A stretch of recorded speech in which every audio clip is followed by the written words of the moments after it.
All right, and we're live. So, Chargers versus Vikings should be an interesting one. I'm going for the Chargers mainly because I have Justin Herbert and Vidal in fantasy. But I also think the Chargers are a better team. I do. I think obviously when you're comparing quarterbacks, you got Justin Herbert versus Carson Wentz. I think the Chargers got the better end of that deal right now.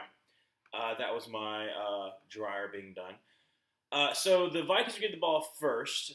Obviously, the Chargers, their defense got absolutely embarrassed. Is not the right word. Um, trounced. I'll say trounced. Yeah, absolutely trounced by the Colts. Um, stampeded. Stampeded would be the right word for the Colts. But yeah, Chargers. They got to do better on defense. I think they will against Carson Wentz as a quarterback.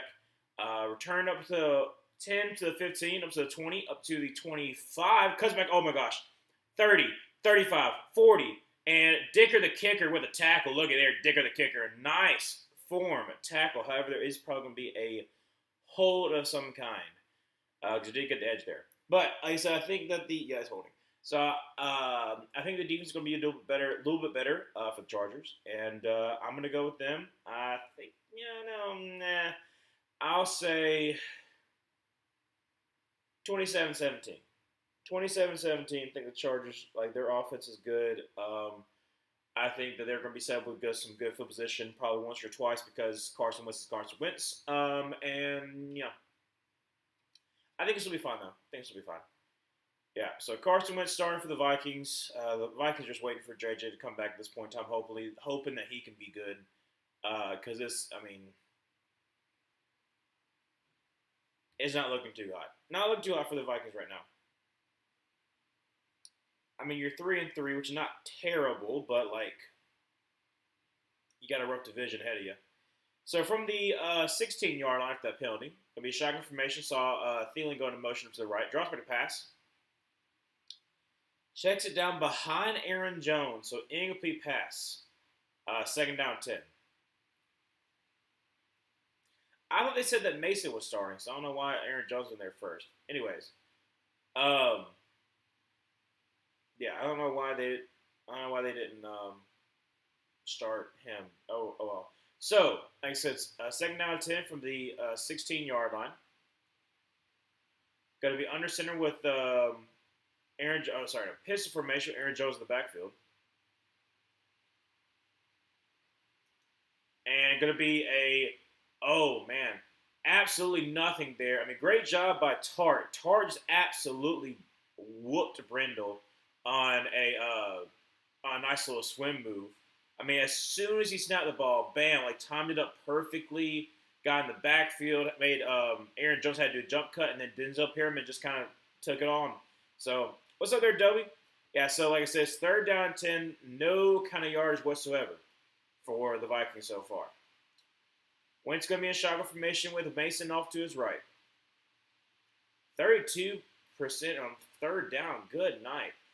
Sends Justin Jefferson in motion up to the left. And drops back a pass. And, oh, man, would have got a sack. Oh, good night. Down to the 32-yard line. And that is going to be Justin Jefferson with a nice catch. It was a bad throw. And Wentz got absolutely clobbered. I mean, they are timing up the snap perfectly. Getting it on it pretty quickly, and I think that was Denzel Perryman. Was it Denzel Perryman? Was that no? It was Henley. Henley almost got a sack. He got a nice hit on Carson Wentz. Yeah, ooh, buddy. So first down 10 from the 32-yard line. Under center, going to have Jordan Mason in the backfield. Handles Jordan Mason. They're going to come to the left side. He is going to spin and get about 2 yards. So second down 8 from the 34-yard line. Like I said before, I think the Chargers are going to win. I think I had 27-17 is what my prediction is. I think it'll be a fine game, but I do think the Chargers are going to kind of pull away late. I think being embarrassed by the Colts was much more for them than it was like the Vikings. It was more so our Carson Wentz just being Carson Wentz. Charles better pass. and it's going to be a quick throw to the right, and he's going to be caught, and that's going to be Jordan Addison. Oh my gosh, was that Dante Jackson got shook out of his boots. Gains about 7 yards, be third down and 1 for the Vikings. Jordan Addison, amazing move right there on Dante Jackson. Then again, Dante Jackson not really known for his tackling ability. As a former Panther, yeah, I know. He could every now and then he could make a play or so, but his tackling was just it wasn't good coming out of LSU to begin with. But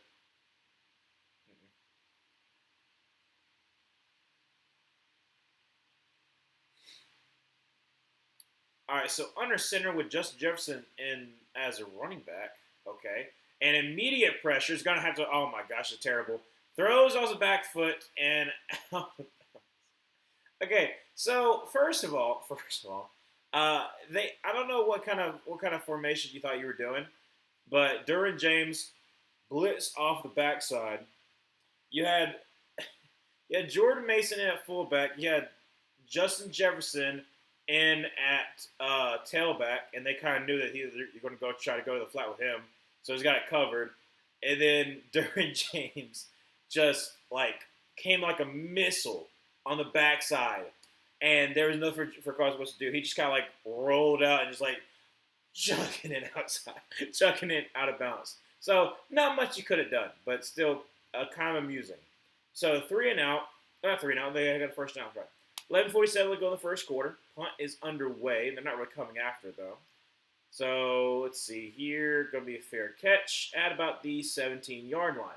So first down 10 for the Chargers. 11:40 left to go in the first to see what Herbert can do. Like I said, I'm hoping Herbert and Vidal have a pretty good day. Oh, we're going to go to commercial break. I'm hoping they both have a pretty good day for my fantasy. If I lose this week, it will be the worst choke I've ever had in my life.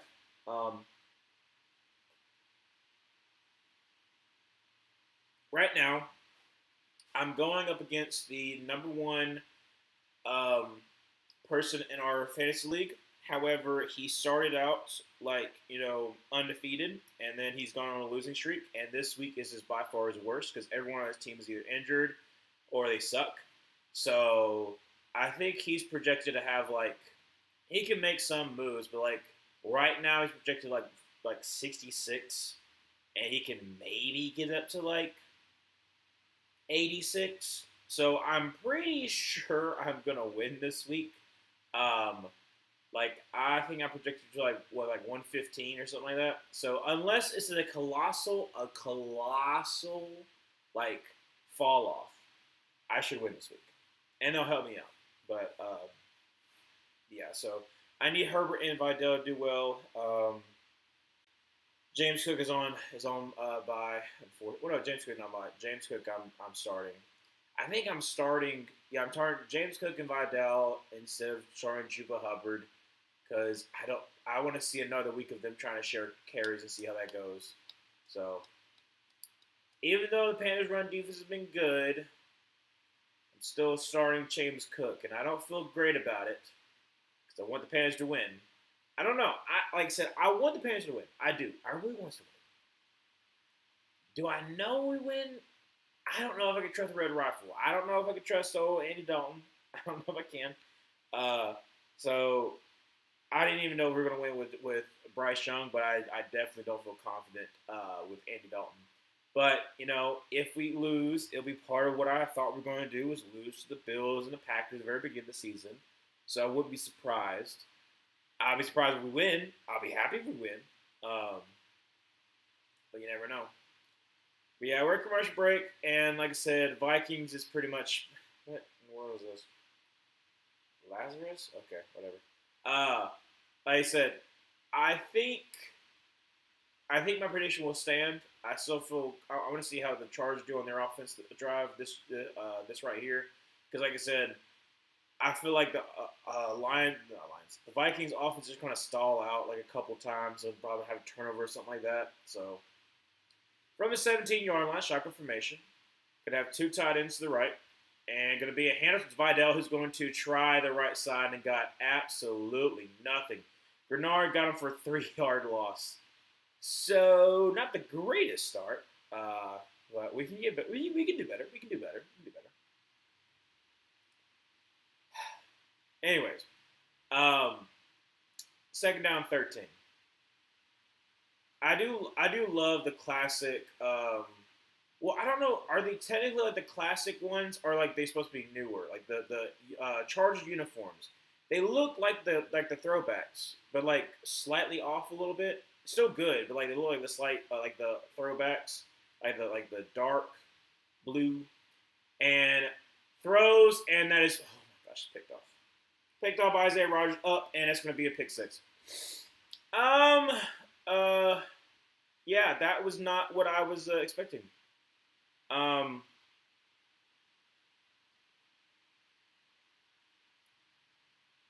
I,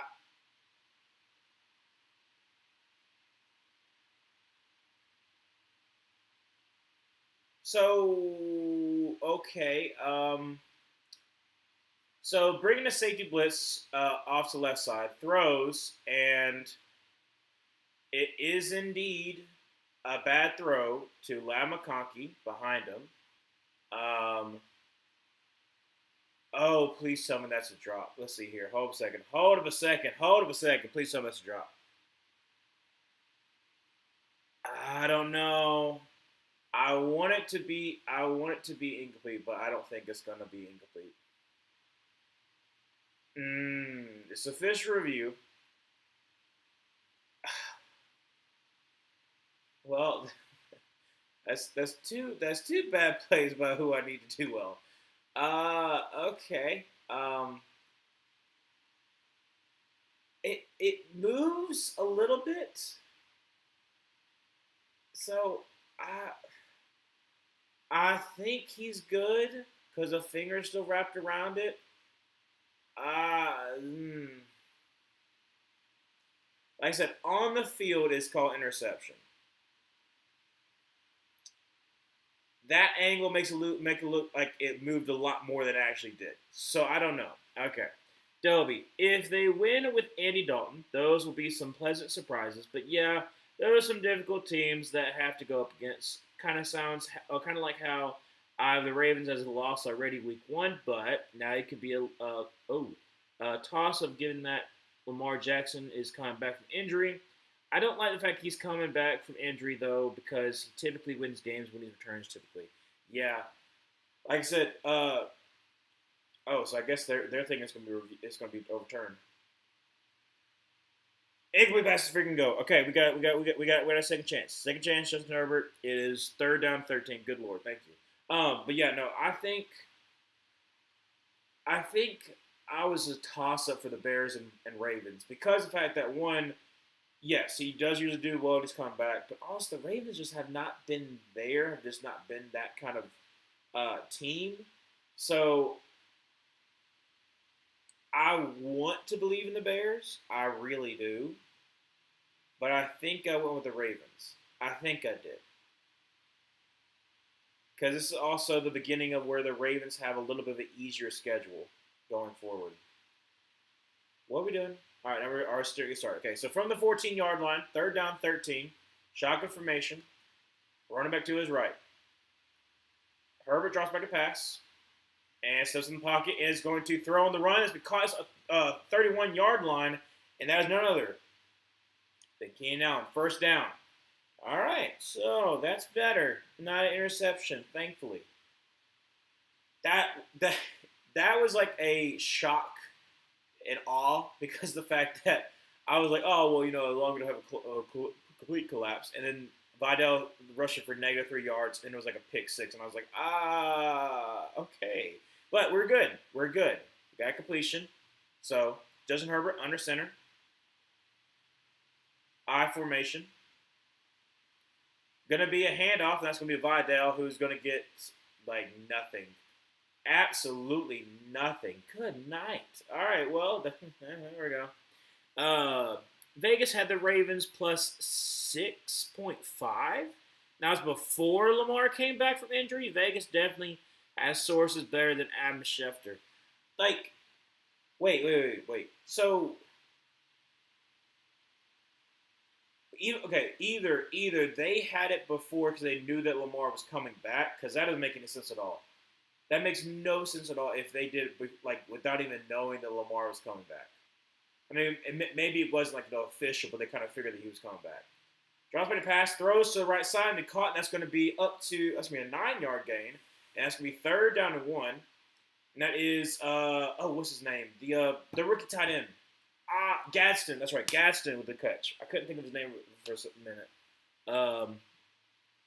Or is it minus? The minus would make more sense because like the Ravens have not been good, like at all. So it would make sense if it was minus. Like the plus 6.5 is that's a little crazy. All right, so say 3rd down 2. Shotgun formation, going to be a handoff, and that's going to be Vidal. No, it is Haskins. No, it's not. It's not even Haskins. Who is it? Jared Patterson is on the Chargers. Jared Patterson. This is his year. Let's see what year 4.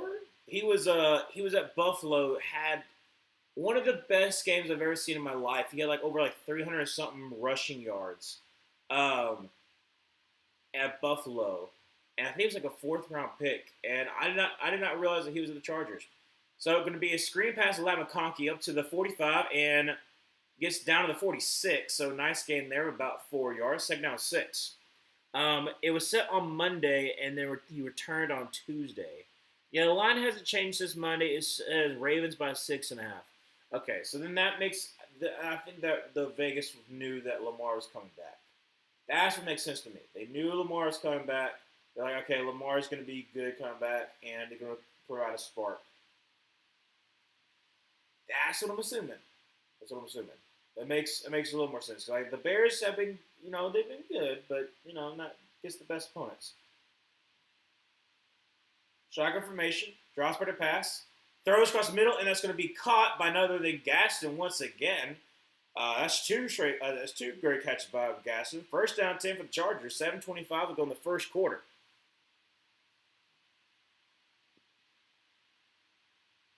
Where did Gaston come from? I don't remember him. I must not have watched him. So I'm trying to think of where I remember. Because this was a very talented tight end class, so I must have just missed him. But I don't remember where he's from. I got to look that up. So going to be a handoff to Vidal, who's going to get up to about the 35-yard line. Nice gain there of 6 yards. 2nd down and 4.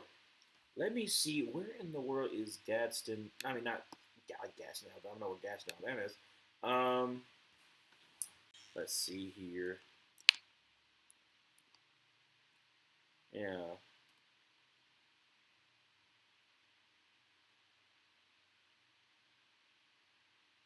Syracuse. Oh, okay. So he was being thrown to by whatchamacallit? Former Ohio State QB who went to Syracuse. How am I? Oh, I'm so mad. I'm blanking on his name. Is it Marquette? Isn't it McCart? No, McCord. Isn't it McCord? Isn't it Kyle McCord? Dadgum, I gotta look it up now. I'm so mad. I'm usually good with names and I can't think of it. 3rd down and 1. Herbert under center. Bunch to the right. Vidal in the backfield.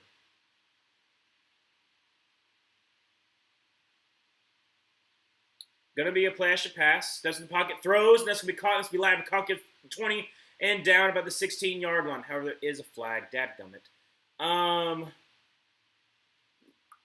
Definitely going to be a measuring stick for this season. I can't wait. We might get obliterated, but we might not. Exactly. Roquan Smith is back too. Revenge game for him. Oh, yeah. Roughing the passer. Let's freaking go. Added on to it. I think it's Kyle McCord. I'm pretty sure it's Kyle McCord. Let me double check, make sure I'm right. Yeah, let's freaking go. I was right. Kyle McCord. Yay. Okay, I'm back. I'm back to remembering names. Good. No, yeah, he literally hit him in the head. Wait, what are you doing? All right, so 5:36 left in the 1st quarter. This all started when we almost thought this was a pick 6, and now they're 1st and goal. So first and goal, I formation, tight end, two tight ends to the right. Going to be a handoff to, oh, goodness. And as Vidal loses like a yard or two, Vikings are getting their negative, are getting their tackles for loss, that's for sure.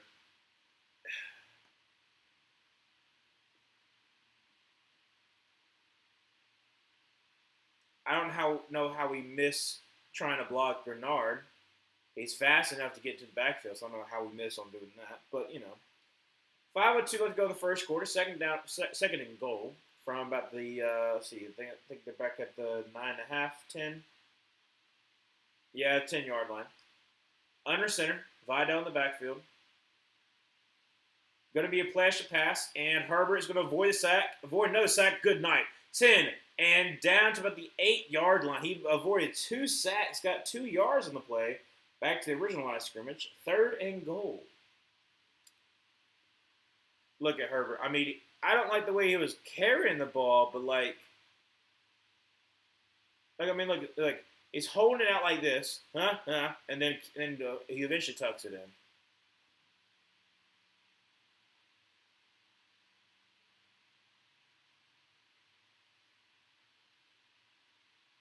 All right, so shotgun formation. Vidal to his right. Drops back a pass, and he's getting pressure. Throws for the end zone, and it is none other than Gaston himself getting the touchdown. Gaston, 3 catches so far on this drive. Important catches, and it finishes off with a touchdown. That is 14 plays, 83 yards, 7.5 minutes taken off the clock. And it could have been a pick 6. That was crazy. It could have been a pick 6, and now it's 6-0 the other way. I'm happy. I'm happy.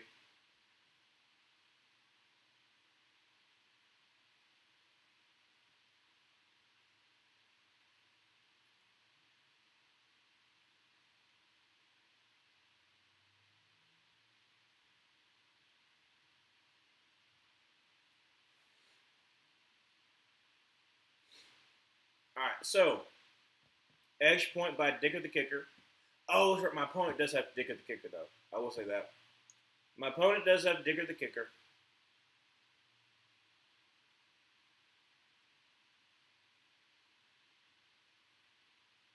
Yes, and I'm sure you are happy there, W. I mean, as long as the Vikings continue to lose, then you won't be the bottom of the NFC North. And the Packers play the Steelers.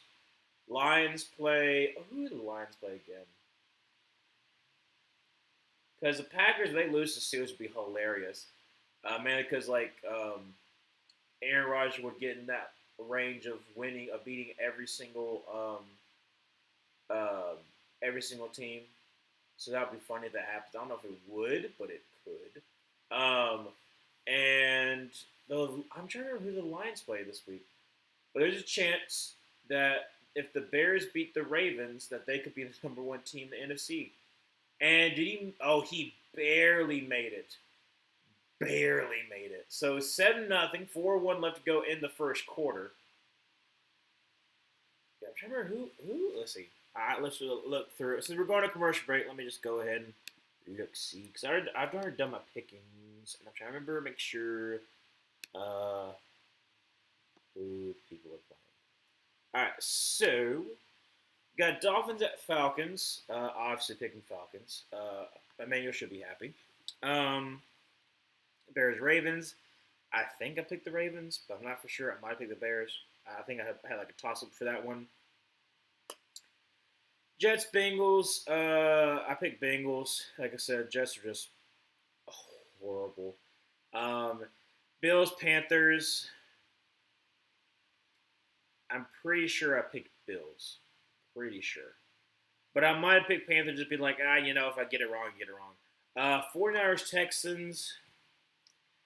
I think, and I might be wrong, but I think this was my upset of the week. I don't feel confident. I don't. Because the 49ers have just found ways to win. But eventually I'll catch up to them, and the Texans look terrible. So that's my correlation, is that the Texans look terrible, and the 49ers have just found ways to win when they probably shouldn't. I don't know. I want the Texans to be good. So I guess that might be the correlation of the reason why I picked them. I don't feel confident about it. Browns, Patriots. Patriots should win this one. Eagles, Giants, Eagles. I'm taking them again. Though I think it's more so the Eagles don't want to be swept by the Giants for the first time in. When's the last time the Eagles were probably swept by the Giants? I mean, honestly. Buccaneers, Saints. Picking Buccaneers, though. Please, Saints. Please, for the love of all things holy, and me and May will back you up on this one. Saints just beat the Bucks. We would love that. We would absolutely love that. Do I think it's going to happen? No, I'll pick the Bucks. Bucks probably win. But still, we can have hope. We can pray. Titans, Colts. I mean, if Mike McCoy in his second game back coaching is able to defeat the Colts at the Colts, it would be a miracle. And I don't think he has that kind of miracle working power. So, no, I'm taking the Colts there. Cowboys, Broncos. I want to feel more confident in the Broncos, but I really don't. And this Cowboys offense is pretty stinking good. It's going to come down to, are the Broncos actually, Broncos offense actually going to, start fast? And I'm picking the Broncos, but I don't feel very confident. I think I was also back and forth on this one too, because I feel like the Cowboys offense is going to cause some fits for the Broncos, but their defense is absolutely atrocious. So Packers, Steelers, but the Packers, but I was like, it'd be funny if the Steelers won. And then Commanders, Chiefs. I think I did like Chiefs winning like by 10 or something like that. Let's see here. Lions on bye. Oh yeah, that's right. I went through it. Everything working out in Bears' favor. I don't live in fantasy land, but it's not going to happen. Eagles got swept by the Giants in 2023. Oh, okay. Yes, Broncos did get cursed by the wheel. So that's the other reason why I'm like skeptical. I might change my pick. But I'm like, I don't know. I might go with my gut, but at the same time, I'm like,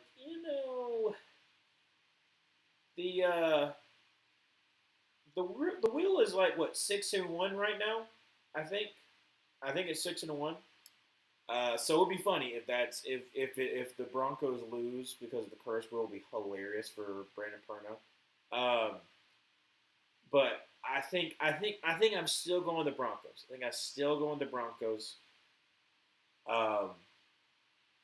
But every single day that passes, I'm like, I don't know. There's a lot of tightly contested games this week. It also doesn't help. There's a lot of people on bye as well. So first down 10 from the 18-yard line after that return. Carson was under center. Jordan Mason in the backfield. And going to be a toss out of Jordan Mason off to the right side. He gets, oh my gosh. Perriman, you got to wrap up there. He still loses a yard, but he called the loss about 3. Yeah, Denzel Perriman was upset. I remember, oh man. Denzel Perriman, when he came to Carolina, like his year 1, I was super duper happy because he's a tackle machine. Terrible in coverage, but tackle machine no less. And then it just didn't work out, and then we released him, and then he's been better since leaving the Panthers, which, who hasn't? Robbie Chosen. That's the only one I could think of. Second down and 11. From the 17-yard line, Carson Wentz under center. Jordan Mason in the backfield.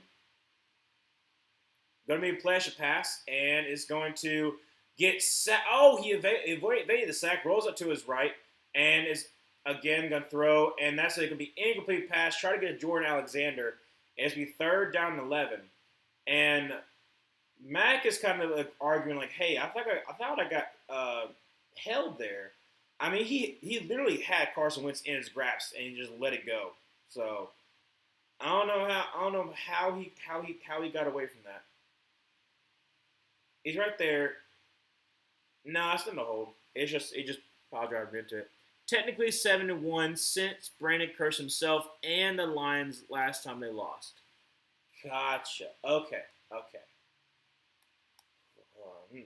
So it's about that time for him to lose. Okay, that's what I'm still going like, oh wow, I'm still gonna go with my gut, but Carson Wentz has got sacked back to the 9, and that's another punt by the Vikings. Yeah, okay, kind of like this is bad. One great blitz by Jesse Minter. I'll give him that great blitz, but it's a really good great twist. But 92, I mean, just obliterated. Oh man, Donovan Jackson, the rookie out of Ohio State, got absolutely got. I mean, just got he got bullied. That's what he got. He got bullied, and it's a bad. Oh, that's not a terrible punt. It's still kind of a bad punt, but like it gets down to like the 41, so it's not bad when he's in the end zone. But yeah, so 2:12 left to go in the first quarter. Chargers are up 7-0, and they at the 41-yard line. So they got. Hopefully, this does not turn into a little bit of a blowout. I'm hoping not. I'm hoping not. His chair broke during a stream for the London game with the Broncos. I actually picked the Cowboys before he cursed them, because what's interesting about the curse wheel is with the Giants, it also hit his elbow, so the curse will hurt him, and it hurt the Giants, but also hurt him by having him go to that game of the Giants or Broncos, so you can see it from that perspective. But yeah, no, that's what I'm saying. It has been scarily accurate, and I thought it was hilarious. I think it was. I don't think it. No, it was yesterday. Yeah, yesterday's clickbait sport, not clickbait sports, but yesterday's GPS. They were talking about how like somebody made a video talking about how Brandon Pern is in tune with the NFL, and like his curse wheel is like revealing like the script writer or something like that. I was like, that's hilarious. Like I've thought about making a video about your friend that gets way too into like sports conspiracies, because I just think it's fascinating, but also it's just hilarious. It's hilarious the links that people think like, oh, they are they're gonna make this distraction so we don't talk about it anymore. I'm like I don't know about that. I don't know about that. I thought about tying it in with some other videos that make it, but I was like, I'll wait a little bit. I got some other ideas I want to make, but I haven't made it yet. Unfortunately, because I've been busy this week, because it's been an interesting week of work.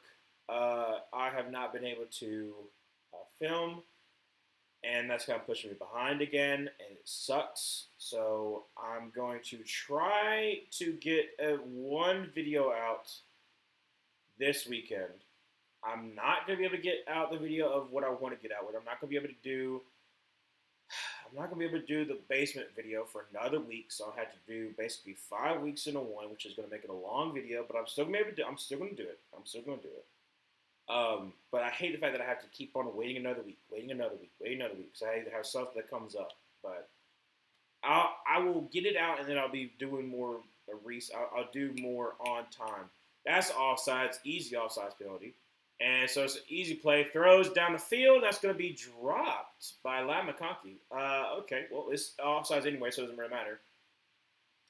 But yeah.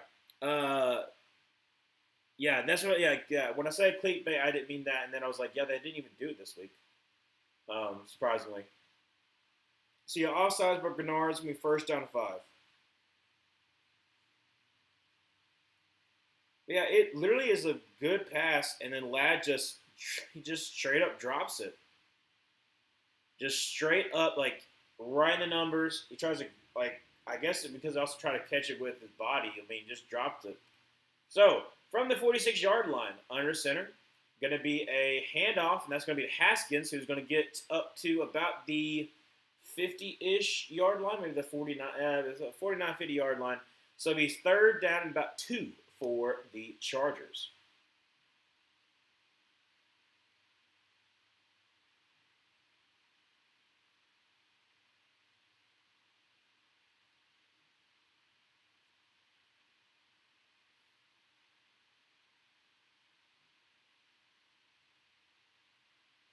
All right, I formation. Vidal in the backfield. Going to be a handoff Vidal, who's going to get up to about the 45-yard line. That's going to be easy first down for the Chargers. 1:24 left to go in the first quarter, 7-0, and the Chargers continue to roll. So, okay. All right, I like this. Becton is questionable to return. Okay. They were showing that before. I wasn't going to try to say anything until later. But apparently something with his knee is not feeling good. Yeah, he's like shaking his head. Yeah. He already got like a huge club, too. So, first down 10 from the 44-yard line, under center, with Vidal in the backfield. Going to be a play action pass, and is going to check it down to the tight end up to the 40 and up to about the 37-yard line. This is Gadsden. Again, nice gain there. Going to be a gain of about, what was that? Was 7? Yeah. Second down 3. All right, second down 3.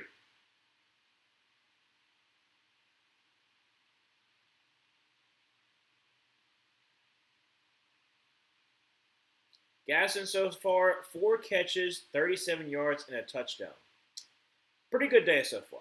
So, I formation, strong to the right, and going to be a handoff to Vidal, who's going to be up to about the 30-yard line, and another Chargers first down, and that's going to be the end of the first quarter as this clock continues to wind down.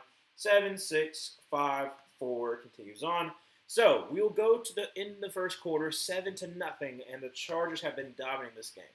Now, let me remind you, Vikings got 2 possessions. They had 3 down the last one, and then they had like a first down of like 13 yards, and then they kind of went backwards. So, not been good. Mainly, it's been good. I will say this. Good defense, for sure. Good defense. Also, questionable decisions by Carson Wentz. So, it's like kind of a combination of factors for the Vikings being pretty bad on offense right now. They can't get a run game going at all. They're getting stymied at the point of attack. And also, another thing that I'm kind of picking up too is the fact that the Chargers are doing a really good job of like timing the snap. So I don't know if they've just noticed like a cadence thing with Carson Wentz, but they've been timing the snap pretty well. So I'll be interested to see if that kind of changes as it continues. But you got that. You've got the Chargers kind of moving at will. After that, almost pick 6, and it ruled incomplete. They have been on an absolute tear. Like, they had an 86-yard drive for a touchdown. Right now, they got good field positions at the 41-yard line, but still, they're down to the 30-yard line of the Vikings, so in scoring range. So I did say 27-17, but I thought it would be like closer, and then like they would pull away, and it kind of seemed like I said, I know it's so early, so I don't want to put that totally out there, but it's kind of seemed like the Vikings decided not to show up at all. That's what it seems like.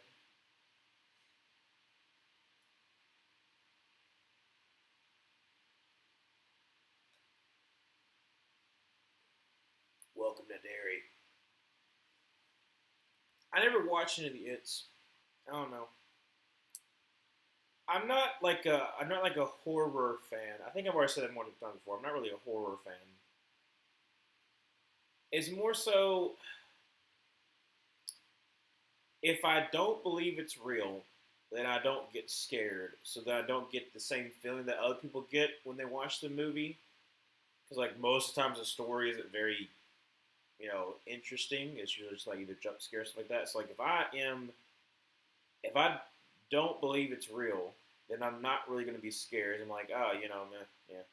So I don't know. I never watched it. The only Stephen King movie that I've watched is I've watched Cujo. Oh, and I watched The Shining too. I watched The Shining as well.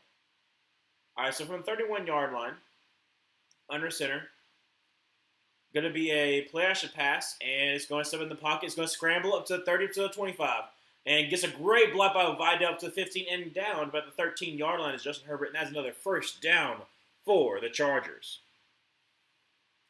So, Vidal Not had the best game, but that was an amazing block. Love you, Vidal. Please, somehow, get some more points. That's all I care about. All I care about is dominating the number one player in our fantasy league. Yeah, he blocked basically. What's his last name? The number 44. I always forget his last name. It's like Matthias, something like that. So it's going to be toss up to Vidal, who's going to get up to the left side and go up to the 10 and down to about the 7-yard line. Getting about 5 yards there. Second down and 5. Goodness. Vidal, 8 rushes for 19 yards. Yeah, that's not the best. Not the best. There's another Stephen King book that was a movie that we've talked about before in the past. I think we talked about the new movie that came out, The Walking something. I don't know. I haven't watched it because I just don't have time to go to the movies, honestly. Going to be a play action pass, and Herbert rolls out to his right. Is going to run up to the 10, up to the 5 and down. Yee. Great stretch there by Justin Herbert. That's going to be a first down at the 3-yard line. Not horror. It was a Stephen King book and it wasn't horror? Which one did we talk about?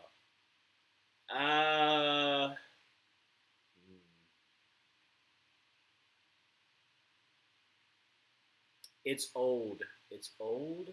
It's old. After this play, maybe it'll come to me. From the 3-yard line, first and goal, going to be a hand to Vidal, who's going to go to the left side. He's going to get in for the score. Let's freaking go. So Justin Herbert threw a touchdown. Got a touchdown for him. Vidal got himself a touchdown. Got himself a touchdown as well. Let's freaking go. It's old. It's old. It's old. It's old. And so I know I think we talked about The Shining, which that's horror. Is Stand By Me and old is I guess that's 86. Is that Stephen King? Shawshank Redemption. Oh, that's right. That's right. That's right. That's right. That's right. That's right. I don't know why, but I forgot. I forgot this is Stephen King. Yeah. We had talked about Shawshank Redemption. That's right. That's right. Dig of the kicker. Kick is up. Kick is almost blocked, but it's good. 14-0. 13:08 left to go second quarter. Yeah. Okay. I don't know why, but there are certain movies that I just like. I either forget that they're written by this person or like they're directed by that person because I just don't associate, I guess, with that. I guess Shawshank Redemption goes into that Stephen King thing of what if prisons were scary. But yeah, what's up there, Parker? How you doing, Parker? How are you feeling? That's what we want to know. How you feeling? Yeah, Stand By Me is also Stephen King book too. That's what I thought at first it was. But I don't know why. I just don't think of Shawshank Redemption as Stephen King. It's a great movie though. Absolutely outstanding movie. Amazing movie. If it wasn't so depressing, it would probably be one of my favorite movies. But whenever anybody asks me, I'm like, what movie would you want to watch for the rest of your life, like every single day? Like, I like Shawshank Redemption, but I could not watch that every single day. I could not. It would.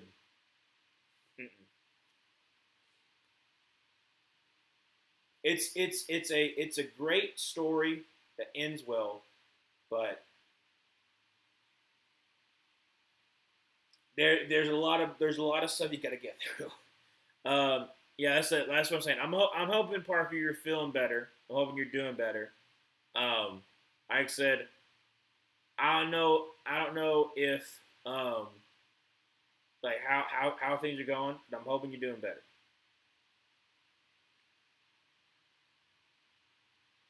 Yeah, we're still a commercial.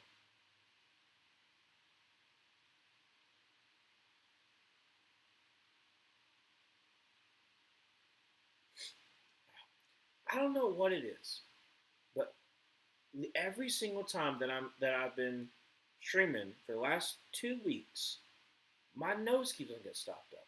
I don't know what it is. It makes no sense why that is.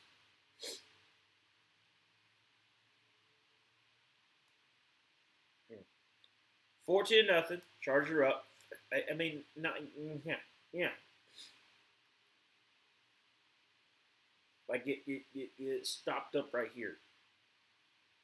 Uh, oh wow. So 15 passing yards for Minnesota, one rushing yard for Minnesota. You have 16 total yards. I knew it was bad, but that's uh-huh. That's terrible. Sick. Mm, mm, mm, mm. Well, hopefully they can get something done. Hopefully they get something done. Okay. Got it out of Joe's day. Well, I guess. Oh well, then I guess they at least they kept him in for well, more than just a day because that was what I was upset about the fact that Lordy only a day. But hopefully, hopefully, hopefully that he. Well, I'm hoping he doesn't come back.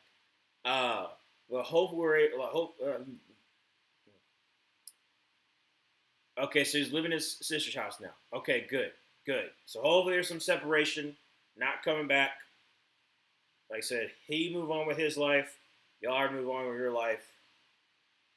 On the one side, you're hoping that he gets better. On the other side, you're hoping like something bad happens to you because of what you caused. It's like that weird. It's like that weird thing where like you want to have nice thoughts. You want to be like, okay, I hope for the best people, but also eat kick rocks. Throw it to the right side and great pass deflection by I don't know what his name is. Who's number 20?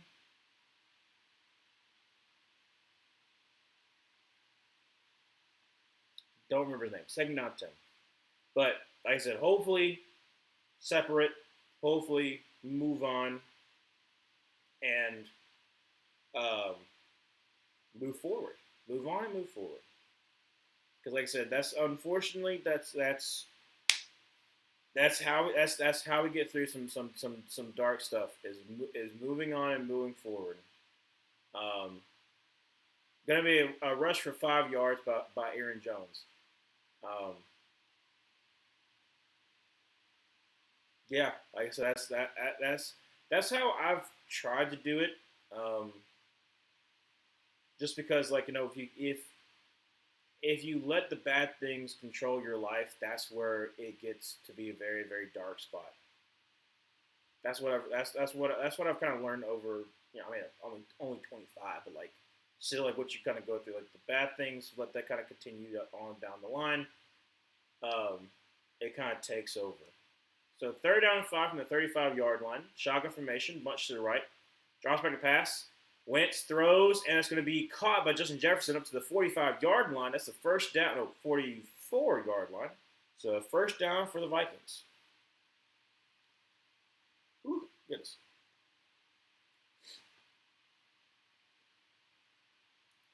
Yes, Parker, I did see that by the NBA coach being arrested because there's him and that player. Now, I don't know much about it.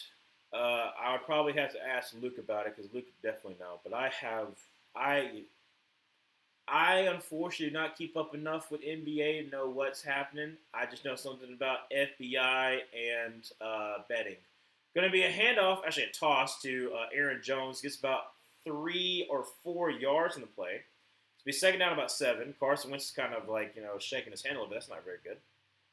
Wasn't it like the player was gambling on himself, and then I'm assuming the coach has something to do with it, but I have no idea. Ooh, okay, I understand why. Wentz, when he threw, kind of hit his thumb like on Khalil Mack's elbow. That's not good.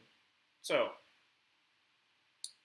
second down 6, drops back to pass, and looks over to the left side and wide open up to the 40-yard line. That's going to be Justin Jefferson. Why are you playing so far off of him? All right, well, first down 10, 10:50 let's go in the second quarter. So at least the Vikings are moving the ball. At least there's that. But I don't know why we are. All right, so first down 10 from the, what was it, the 40, I think? I think it's a 40-yard line. Yep.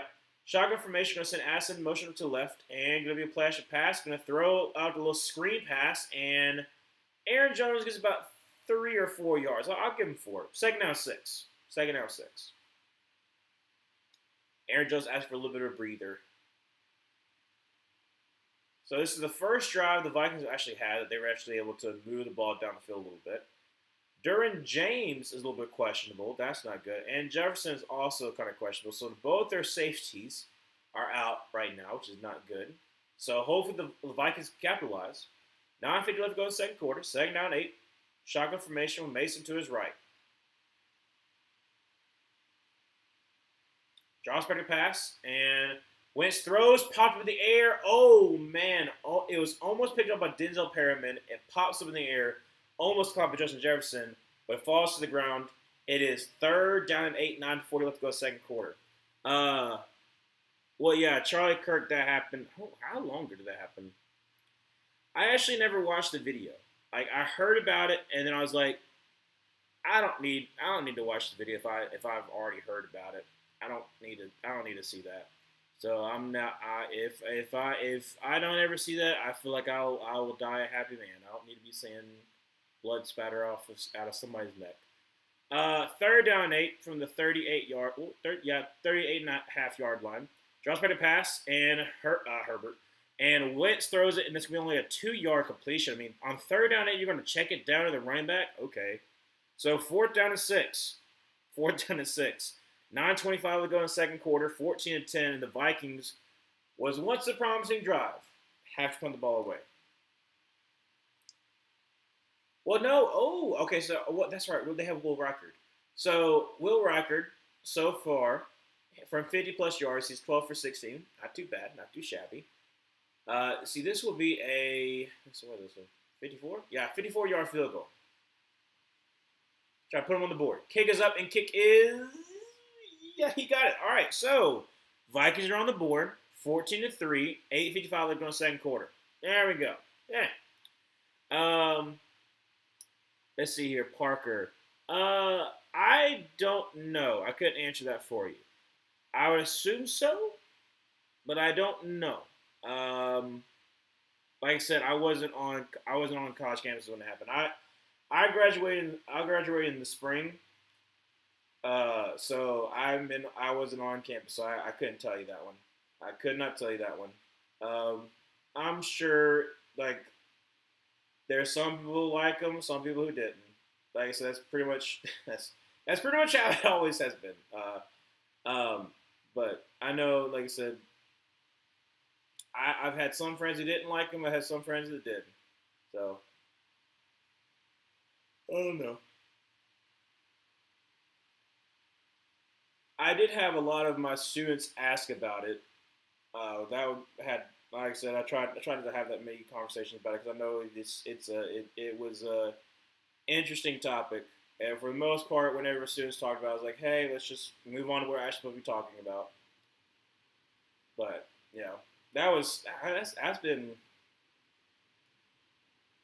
what? I don't know, didn't it happen like in September or something like that? I feel like it's been like over like a month and a half ago. Maybe a month. I don't know. Yeah. I'll say this about this game. The fact that the best drive the Vikings have had, because before they only had 16 yards, like 15 passing yards and 1 rushing yard. They're actually able to move the ball, but then once again they just stall out, and so it's like your defense is not really going to stop yet. Your offense is. If I'm a Vikings fan, I'm not feeling great at all. I'm feeling terrible. I'm feeling downright terrible.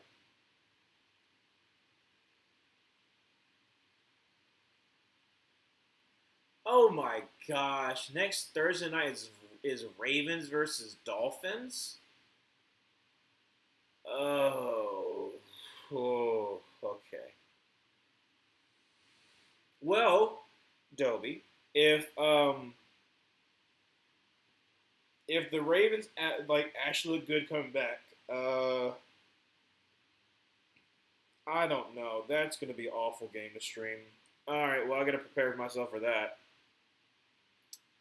Because going forward until pretty much after November, I can only really stream on Thursdays and Mondays because my weekends are completely busy.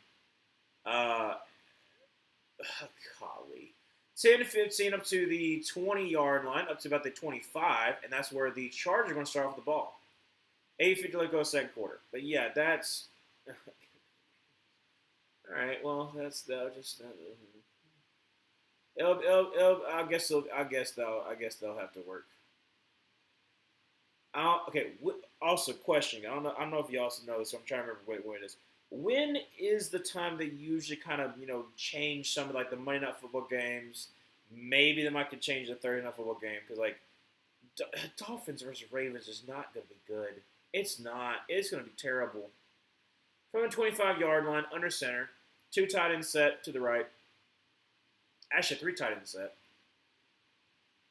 Going to be a play action pass, and great block there by Vidal. Throws a deep ball, and that's going to be up to the 45, up to the 40, up to the 35, and down to the 34-yard line. An amazing game continues to happen for Gaston, who gets all the way down by the 34-yard line. He's already got over like 80 yards right there.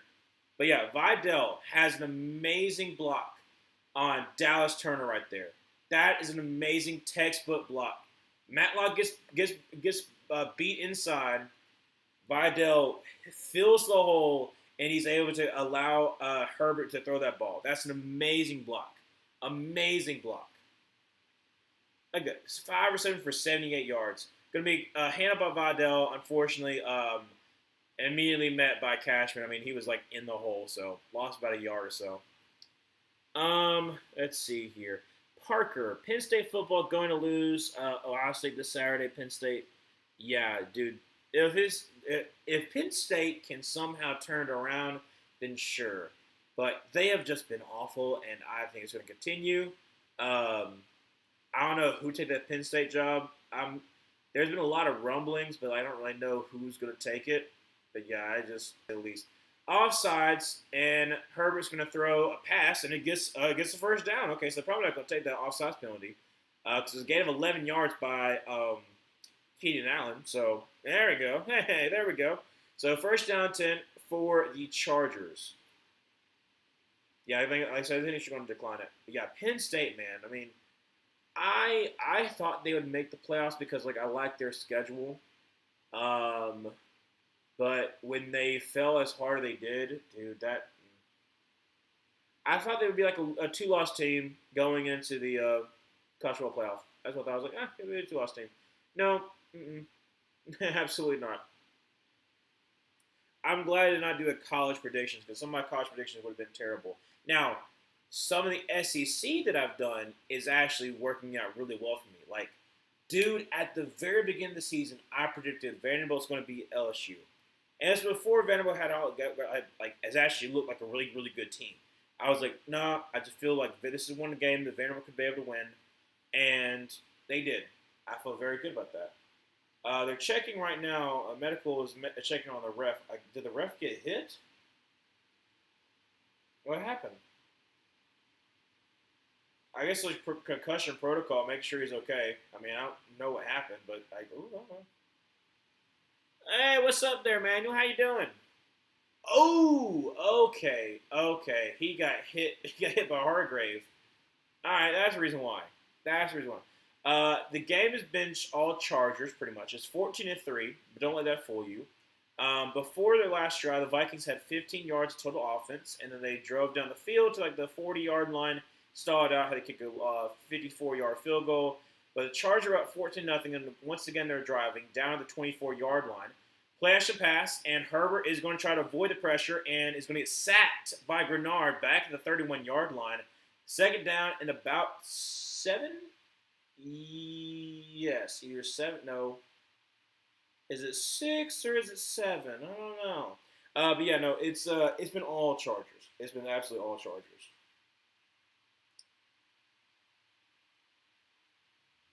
Some has been good defense. Some has been Carson Wentz just being absolutely horrible. But it almost started off poorly because the second play for the Chargers' first drive was a pick six, and then they called it back because it was an incomplete pass. And then the Chargers proceeded to go 86 yards for a touchdown. So, not the best. 6:14 left to go in the second quarter. 3rd and 17 for the Chargers. Goodness gracious. that was not what I was meaning to say. Um, Herbert shotgun formation with Vidal to his left. Like trips, no. Bunch to the right. Tries for the pass. And throws, and it's going to be incomplete. Try to get it to Lamakonki, but it's 4th and 17, and on comes Digger the kicker.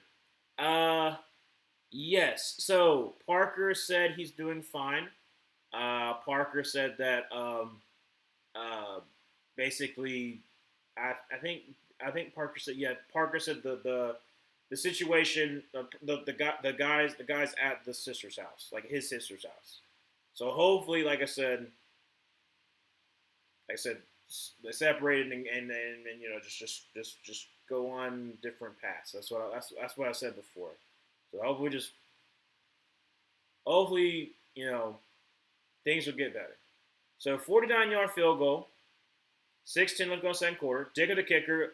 Kick is up, and kick is he missed it left. Okay. I already said it before, but I mean you weren't here.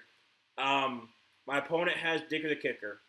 Now I think you might have him, so I might upset you, but it veers off to the left and he misses it. So it is 14-3, 6:06 left to go second quarter, and the two people that I have my fantasy team for the Chargers have scored touchdowns. So I'm happy.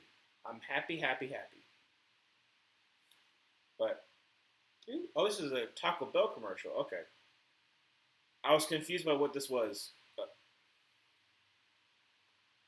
What in the world, Taco Bell? What is this? Okay. All right. I didn't understand what the commercial was about. All right. Anyways. But yeah, this has been all Chargers. Let's see. Hopefully the Vikings can make this interesting game. If they're able to drive down the field, score a touchdown, if they're able, doesn't seem like they are, but maybe so, or kick a field goal and go down by 8. I don't have him, just JQ and Vidal. Okay, hey, we both have Vidal. Vidal was an amazing pickup for me. So, because I remember when Omari Hampton went down, and they tried. I don't know why ESPN thought that Hassan Haskins was going to be the guy. But I was like, nah. I was like, if I know Vidal, which he was from Oregon, pretty good running back. I was like, I'm gonna go with Vidal. I feel confident enough, especially in his receiving game, and perfect because no one tried to pick him up. They're all trying to pick up Hassan Haskins because that's what ESPN told him, and I was like, nah, I got this. Some of my waiver wire picks has been elite. Vidal after week 1, Harold Fenner Jr. for someone because like everyone wanted to get Quentin Johnston. And I was like, okay, well everyone's trying to get him. Let me get the second best option because no one's even thinking about him. But Harold Fenner Jr. has been amazing for me. So you have him. I picked up Vidal a couple weeks ago. Who was the other one that I picked up? I think it's the only one that I picked up. So I'm trying to pick up too many because I feel confident with my draft and who I have as backups. I like Khalil Shakir on my bench just in case because I like Khalil Shakir. I do like him a lot. So 6:06 left to go in second quarter. First down, Tim to the 39-yard line. Going to be a handoff. That's going to be Mason who gets about 3 yards there. It'll be second down 7 for the 42. There's a flag. Of course. Vidal is doing good for a waiver wire pickup. He's also on my last team that's doing good. Good. So Donovan Jackson gets called for a hold. Let's see here. How egregious is it? Oh, yeah. Yep. He gets worked, and he's like, I'm just going to hold. So, from the 29-yard line, first down 20. Shotgun formation with Mason to his left. And going to be a screen pass. Just Jefferson, who's going to try to get outside. Gets maybe 4, probably more so 3 yards. So, Not the best. Not the best. Let's see here. Dobie, I saw your comment on GPS video yesterday. What's it like being a man that's 40? I'm a man. I'm 40. I don't know, dude. I don't know. I got 15 years. I got a whole. I got a lot of life experience waiting for me. So from the 32-yard line, I'm trying to think of like being 40. Gonna be a throw, and it's gonna be caught by Justin Jefferson, who gets a wallop, but gains by 15 yards. 3rd down and 2. It sucks. My back hurts. Look, Dobie, hey, you know what? You know what? You have gone 40 years. It's gonna happen to us all, but you're experiencing right now. And we appreciate your wisdom. We appreciate your wisdom there, Dobie. We appreciate your wisdom. But other than that, it's kind of cool.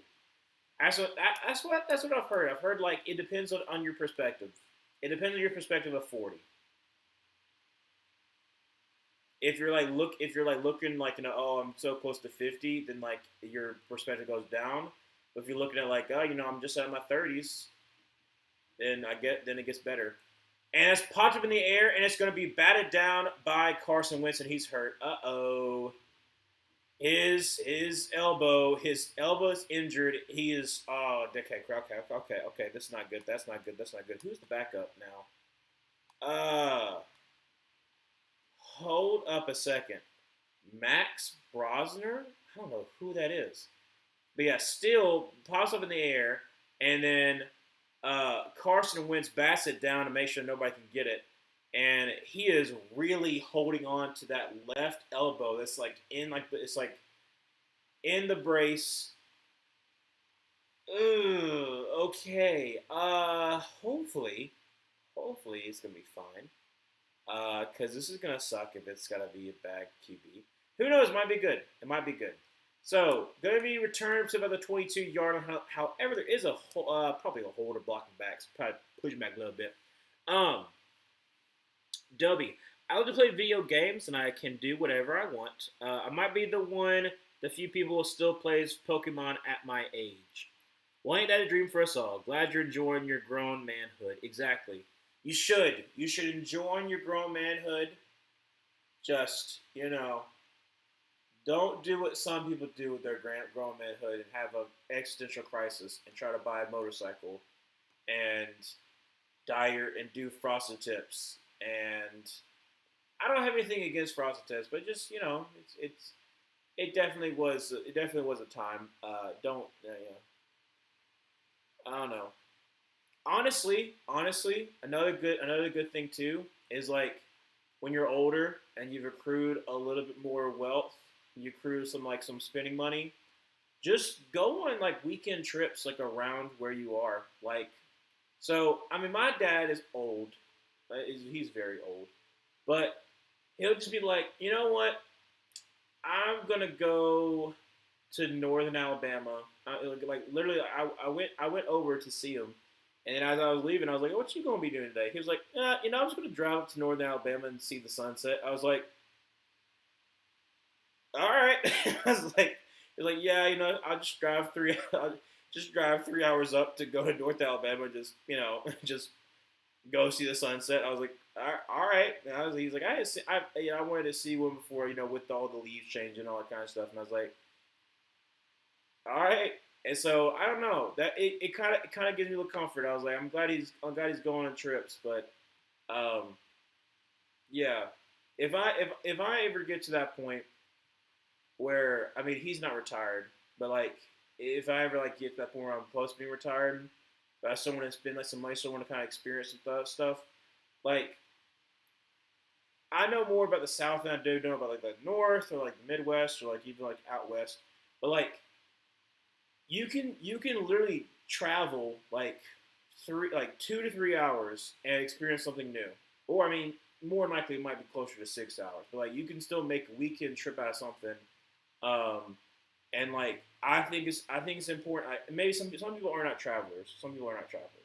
But for me, like having something to look forward to, like looking forward to a vacation, or looking forward to, you know, oh, okay, I get to go see my friends during this time or something like that, where you're like, I plan things out. Like I think that helps you move forward because you're constantly looking forward to that. So I'm like, okay, yeah, I might suck today, but guess what? I'm one step closer to going on vacation. I'm one step closer to experience this new thing or something like that, or seeing my friends again or stuff like that. So like, that I think that helps you move forward as your world gets bigger because you get older and you know more people and like their world gets bigger. I think that helps you out. So penalty backs him up. I don't know why I did. Oh, sorry. First down, thing gonna be handed to Vidal. Gets about 3 yards on the play, and it's going to be second down 7. Yeah, like I said, I think that's like I said, I'm still young relatively, but in my experience, kind of helps you kind of move forward. Like, you know, I've got a whole bunch of stuff lined up this upcoming month that I have been waiting for, been hoping for, been happy for, and that's been making me kind of like move forward continuously. I'm like I'm waiting for this next trip. Gonna be a throw to number 9, who gets about a yard or two, and it's gonna be third down and about 5. Let's see here. The highlights of my birthday is 9 years ago. Cubs won the pennant, and this year the Bulls won their opener. Charles Tillman made the next round of Hall of Fame voting, exactly like I said, Peanut Tillman, Peanut Punch. So like that's gotta be happy. That's gotta be happy, dude. If the Bulls can get back to relevancy, that would be something else. Third down and 5 from the 11-yard line. Herbert in shotgun formation, and Vidal's to his left, going to send Loud McConkey in motion. Drops back a pass. Throws to the left. That's going to be caught. That's going to be a first down. None other than Keenan Allen on Isaiah Rodgers. 6-yard gain. It's going to be first down 10 for the Chargers. I need Quentin Johnson to not do his best JMO impression and do anything. My Yahoo opponent has 3 Chargers starting, McConkey, Allen, and the defense. He really has a lot of faith in them. I mean, Allen's been getting a lot of targets, getting a lot of catches, so it's kind of working out a little bit. And then, I mean, I've got, you said Herbert, right? Yeah, you got, no, you said McConkey. McConkey did okay. He did drop a wide open pass, though. Herbert scrambling, and he's going to throw across the middle of the field. That's McConkey. Talk about McConkey up to 30 and down to about the 34-yard line. Again, great block by Vidal, springing them free. And first down 10 for the Chargers. So 2:57, going into the 2-minute warning. Again, great throw by Justin Herbert. Across his body. Well, not really across. Well, it kind of was across his body. But Herbert, love him to death. Dude, getting Herbert and Mahomes as my QBs, because like that's how we have our fantasies have the what's it called? It's something flex where you can have another QB. But I could wait and I got both of them because a lot of people were like, for some reason in my fantasy league were not very confident in Herbert. I'm like, and it has worked out really well for me. And then like the Chargers defense, they've gotten, how many sacks have they gotten so far? I know of at least 2 because they've done some really good blitzes, but yeah.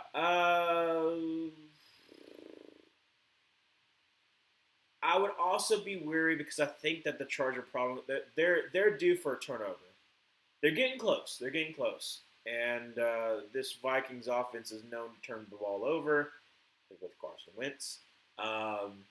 So yeah, you're gonna need to have a good day by Vidal because Quentin Johnson is not getting anything right now. Like, I don't think he's got a single catch. I'm pretty sure he doesn't have a single catch. Because Allen and McConkey's taking them all. And also, Gaston, the tight end, number 86, is having an amazing game. He's got like 5 catches for like 78 yards and a touchdown. So,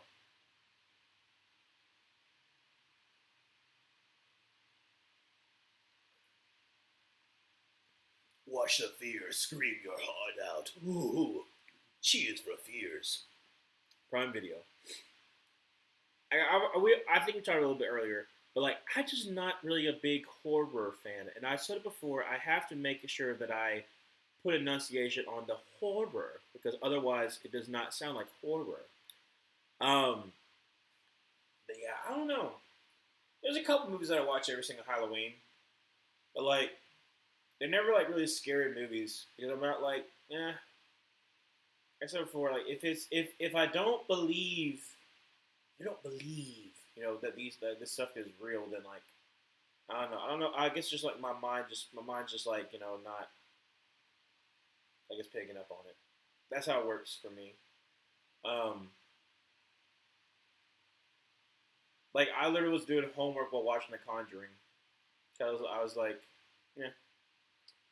First down, Tim at the 33-yard line, empty set, trips to the right. Josh better pass, and Herbert is going to step in the pocket and is going to run up to the 35 to the 40, up to the 45 50, and down about the 49-yard line. Blake Cashman wraps him up. And 147, 146, 145. Clock continues to run. All three timeouts for each team, but if the Chargers are any smart, they're probably going to continue to kind of let this clock wind down a little bit. But, I mean, wide open for Justin Herbert from the 49-yard line.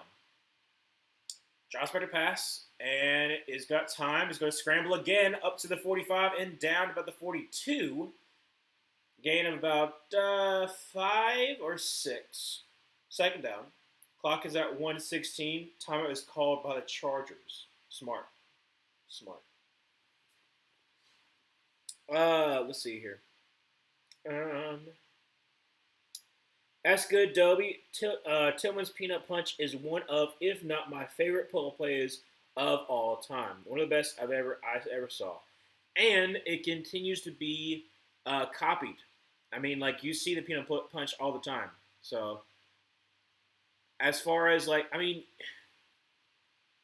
I'll say that Deacon Jones's head slap is another one that's, like, one of those iconic, like, by that dude, like, the head slap is, I mean, technically it's a legal play, but still, back then it wasn't. But Deacon Jones, the head slap.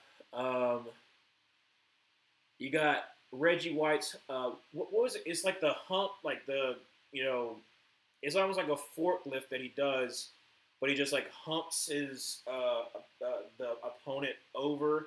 And it's because he's just so powerful. What's another one, too? There's another one, too. I can't remember. Second down 3 from the 42-yard line. Shotgun formation. Josh Becker pass. And throws across the middle to Lad McConkey, and he's down to about the 26-yard line. First down, Tim, once again for the Chargers. 107, 106, 105 for time sync. His first time in a game, on special teams, he peanut punched the ball out the first time on the field as a rookie. Very nice for Charles Tillman. Shotgun formation, drops the pass, throws to the right side, and incomplete. Try to get to Keenan Allen a little bit too high. Not too bad of placement, but a little bit too high. Isaiah Rodgers on the... Oh, no, that's not Isaiah Rodgers. That's, that Jeff Okudah? I think it is Jeff Okudah. Oh, Jeff Okudah. It started in Chicago, but once he went to Carolina, it started to spread out. I think it helped out because of the fact that we talked about it a lot, and also because we had a lot of turnovers on that defense, that 2015 defense, and we made a Super Bowl too, so that helps. But yeah, I remember it got talked about a lot. That and then Creed bombing. Herbert throws once again to the right side, and that's going to be a touchdown to Lad McConkey. The second touchdown of the day for Justin Herbert. First one for Lad McConkey. And 20-3, 45 seconds left to go second quarter. All 3 timeouts for the Vikings. And let me remind you, this drive started at the 6-yard line. 94 yards. 94 yards, 3:19 off the clock. Crazy. Not too subtle, Jesse Bates glaze, but he peanut punched the ball each time in last year's Bucks. He very well might have saved the game with those fumbles. Honestly, like I said, like it's crazy. It's crazy that it didn't get a lot of coverage until, like, really the Carolina, which is, like I said, still kind of crazy. But H point up and good, so it is 21-3. But like, a turnover, I would much rather have a turnover than a sack. I mean, that's not like a wild take, but, like, That is such a game-changing play because it's possession. It's a change of possession. Also, great field position more than likely that you're starting off with, and it's a huge momentum shift. It's a huge momentum shift. So I don't understand why, someone didn't think about that beforehand, or I guess it didn't really have that nice little pizzazz, like peanut punch. Peanut punch sounds so good. Peanut punch. You go peanut and then punch, or you'd be like peanut punch. Like if I don't know, what would someone back in the '80s do? I mean, obviously they definitely punching. I mean, you think the Raiders definitely punching, but I'm sure they did it too, but they didn't have a name for it, or no notable player that's just hey, this is my move. But I was trying to think of what's another one too. Like I said, I said before, the Reggie White that little hump move that he does. He's so strong. That's the reason why he could do it. But it's known as his move, and Aaron Donald had done it a couple times too. Uh, oh wow. Okay, Dicker the kicker. What are you doing, bud? Uh, I don't know. Did it plant move? Did his plant leg move? I don't know what happened there, but he kicked a knuckleball and it hit number 92, his own number 92 in the leg. Yeah, I think he said he tripped. All right, well, great field position for the Vikings. So hopefully they get something going. That'll be at what? That's what the 40-yard line, I think. Yeah, okay. Let's see here. Oh, ew. So his plant foot kind of went so I'm assuming that's the reason why it was such a bad kick. But it was that was not good, Dicker. Dicker, you missed a field goal so far, which I appreciate that for fantasy purposes. And then that was not the greatest. So, from the 41-yard line, 45 seconds, 3 timeouts. Wentz, shotgun formation. Going to send T.J. Hawkinson in motion over to the right. Draws back a pass and is going to throw across the middle of the field. And that's going to be up to about the 44-yard line, and that's going to be on the Chargers side of the field. Timeout was called. 38 seconds left. Okay, so we're definitely in field goal range at this point. Because Will Rucker does have a leg on him. By far, now I mean, it's not really a competition, but by far the best Alabama kicker in school history. I mean, it's not there. There's not been a lot of good Alabama kickers. Let's just be honest. That's not really somebody that they really go for. It's one of the few things that Auburn can usually hang over Alabama is not having a good kicker. Them not having a good kicker. Wentz is 9 for 15 for 82 yards, and 55 of that is going to Justin Jefferson. Yeah, and the rest is going to Jordan Addison. So from the 44-yard line, drops back to pass. Wentz steps in the pocket and is going to get sacked. And that is Khalil. No, it's not Khalil. It's Owe. Hey, looky there. Your trade for Owe worked out right now. So second time it was called, 32 seconds. Second down about 14. Yeah, something like that. Let's see here. What was it? Oh, who do you think will have a better fantasy performance, Baker or Herbert? Yahoo opponent has both, but only has Baker starting.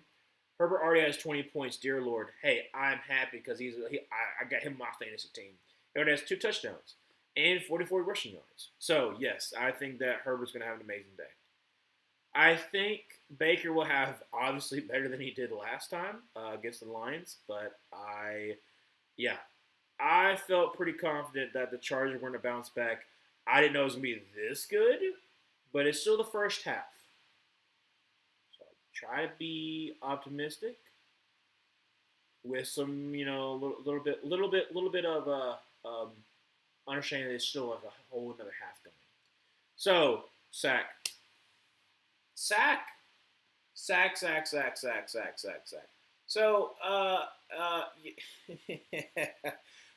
like I said, if I was a Vikings fan, I would be peeved. I'll be peeved, man. So, final timeout was called by the Vikings, and they're already back at their own 48-yard line. So I guess okay. Is it going? Is it going to Tua Peloto? I think it's going to. Yeah, it's got to be Tua Peloto. But like technically 9-2 finishes it off. It might be a half sack for both of them. But you had a good first play. Okay. The fact is, you start at your own. You started at your own 41-yard line. You made it up to the 44-yard line of the Chargers, and now you're back to like the 48-yard line. So, third down and 18, because of back-to-back sacks, 26 seconds left to go second quarter. Shotgun formation going to send Justin Jefferson in motion over to the left. Make a bunch to the left. Good for you. Throws, has to be caught, but he's short of the first down. It's be 4th and 1, 19, 18, 17, 16. You can't clock it. You can't clock it. They're rushing the field goal kicker on the field. 10, 9. Oh, they got enough time. 7, 6, 5, 4. 53-yarder. Will Rocker's kick is up, and it is good. No, it's short. Oh, wow. Okay, well. 21-3. Complete domination. Complete domination. Good night. All right. Your opponent doesn't trust every Charger, it sounds like. I'm glad he didn't now. I'd be fried if he did, dude. Like I said, I'm hoping that Herbert continues to have a great day. I want him to continue to have a great day. Because even though I was already at 80% chance of winning, because like I said, my opponent's, a lot of his roster is injured or they suck. He's like projected to have like 66 points. I was projected to have like 115. So I'm getting more than that right now. Let's see here. Oh, W. And Pokemon Za. Wait, I don't know. Is that ZA or is that like Za? I don't know Pokemon. Unfortunately, I can't help you out with that one. I have my character dressed like a George Hallis. Very nice. Very apropos. Everyone has been clowning on this pre-order bonus, and me, it was the reason I pre-ordered it. Plenty of time for them to charger it up. Yeah, exactly. I said I don't want to get too high. I was like, za. I had like a nice little Charger game. Today's been rough. Well, I don't want it to be. I want it to be Chargers completely dominating. I know Doug would like that too. Just have the Vikings look the absolute worst, and then the Bears winning. I mean, hey, that's what we're looking for there, Dobie. But yeah, I don't know. I don't like. So it's Pokemon Z and then A. What's that mean? What's that mean? Like you gotta talk to me like I'm 5, because like I said, the only Pokemon that I know is like I never watched the show. I know what happens in the movie because I've heard people talk about what happened in the movie, and some like the rare like meme stuff that I've seen. That's it. I honestly have no idea. No idea. Apparently, we've been trying to trade. I'm sorry. I'm just whenever I see apparently, I always think of like the little kid who's like, and apparently, like that little redheaded kid at the what was it at the State Fair, I think it was, and apparently, let's see. We've been trying to trade Arnold Ebiketie and trade for Reek Woolen. Okay. Not a fan of either move. AK has been a solid edge setter, and I would never fully trust an Atlanta Falcons pass rush. Yeah, like I said, especially if someone goes down. For Reek Woolen, first of all, hold on a second. So, like, are y'all saying you're trying to trade Arnold Ebiketie to the Seahawks for Reek Woolen? Seahawks, you have plenty of pass rushers. So if that's how it's supposed to be, that makes no sense. Like, you have plenty of pass rushers. Why would you even want another one? W. It's just the title because it's the rank system now. Oh, it starts at rank Z and then highest is rank A. Facts, Falcons give their fans some of trust. They honestly do. They honestly do. I have a lot of Falcons friends who are, yeah. Okay, so Z to A. I guess that makes sense. Z to A. I talked about this before. I didn't play Pokemon. I played Fossil Fighters, which is basically like, it's like Pokemon, but not really. It's more so dinosaurs, and you would dig up their fossils, you dust them off. It was called like a Vivisaur because you would revive them, and you had what was his name?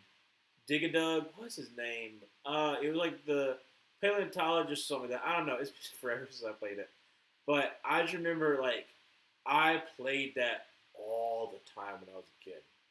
And if you don't know what I'm talking about, there's a video by Jaden Animations. Whenever I talk about it, I always bring up Jaden Animations because I like her channel. But she has a video where she talks about fossil fires. It's a really good video. It's funny, but also kind of shows you like when you're playing the game, what your mindset is. Like, dude, when I'm not gonna spoil it, but when one of the characters you feel like it dies, I was devastated. I was devastated. Like Digimon, kind of. I guess so. I've seen some pictures of Digimon. It's kind of like it. Kind of like it. But yeah. Let's see here. Emmanuel, we are not ready to compete for a Super Bowl. I am loyal. Not stupid to see that we are a divisional round team. If everything goes the fairy tale way, we cannot be trading young defenders and draft picks. I agree. Also, why would you want to be taking Rick Woolen when instead you can just focus on the future and you can take a Rick Woolen in the 4th round next year? Like, I think we've already seen how Rick Woolen is, and like I obviously want to have hope that he can be better, but like, do you honestly want to trade a pick or trade a player for someone who might not be good, and to risk either your depth or risk potential getting better depth? Like, I don't like. As a Panthers fan, I will say taking on retreads is not always the best ideal. When we traded Dan Arnold, which I don't know if some of y'all remember Dan Arnold, but Dan Arnold was a tight end. This was 2021. We were 3-0, and then we traded Dan Arnold for C.J. Henderson.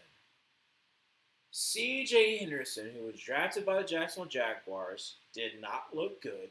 And then we were like, hey, we can fix him. Let's bring him home. And there's a lot of people who were Carolina Panthers fans that were on the C.J. Henderson hype train. And it did not work out. It broke down several times. It needed some more coal, and it was not ready. It was not ready at all. It was terrible. So, this might just be me and this, how I've been feeling about certain retreads. Just be wary. Be very, very wary.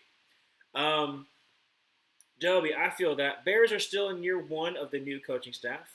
This is an evaluation season as far as fans go.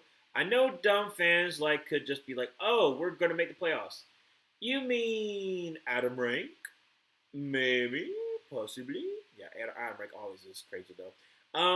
And if you don't, it's an unsuccessful season. Well, I know that I want to have sustained success instead of just these blip years of being good and then sandwiched in between a lot of bad seasons. Yeah, you don't want to have what was it?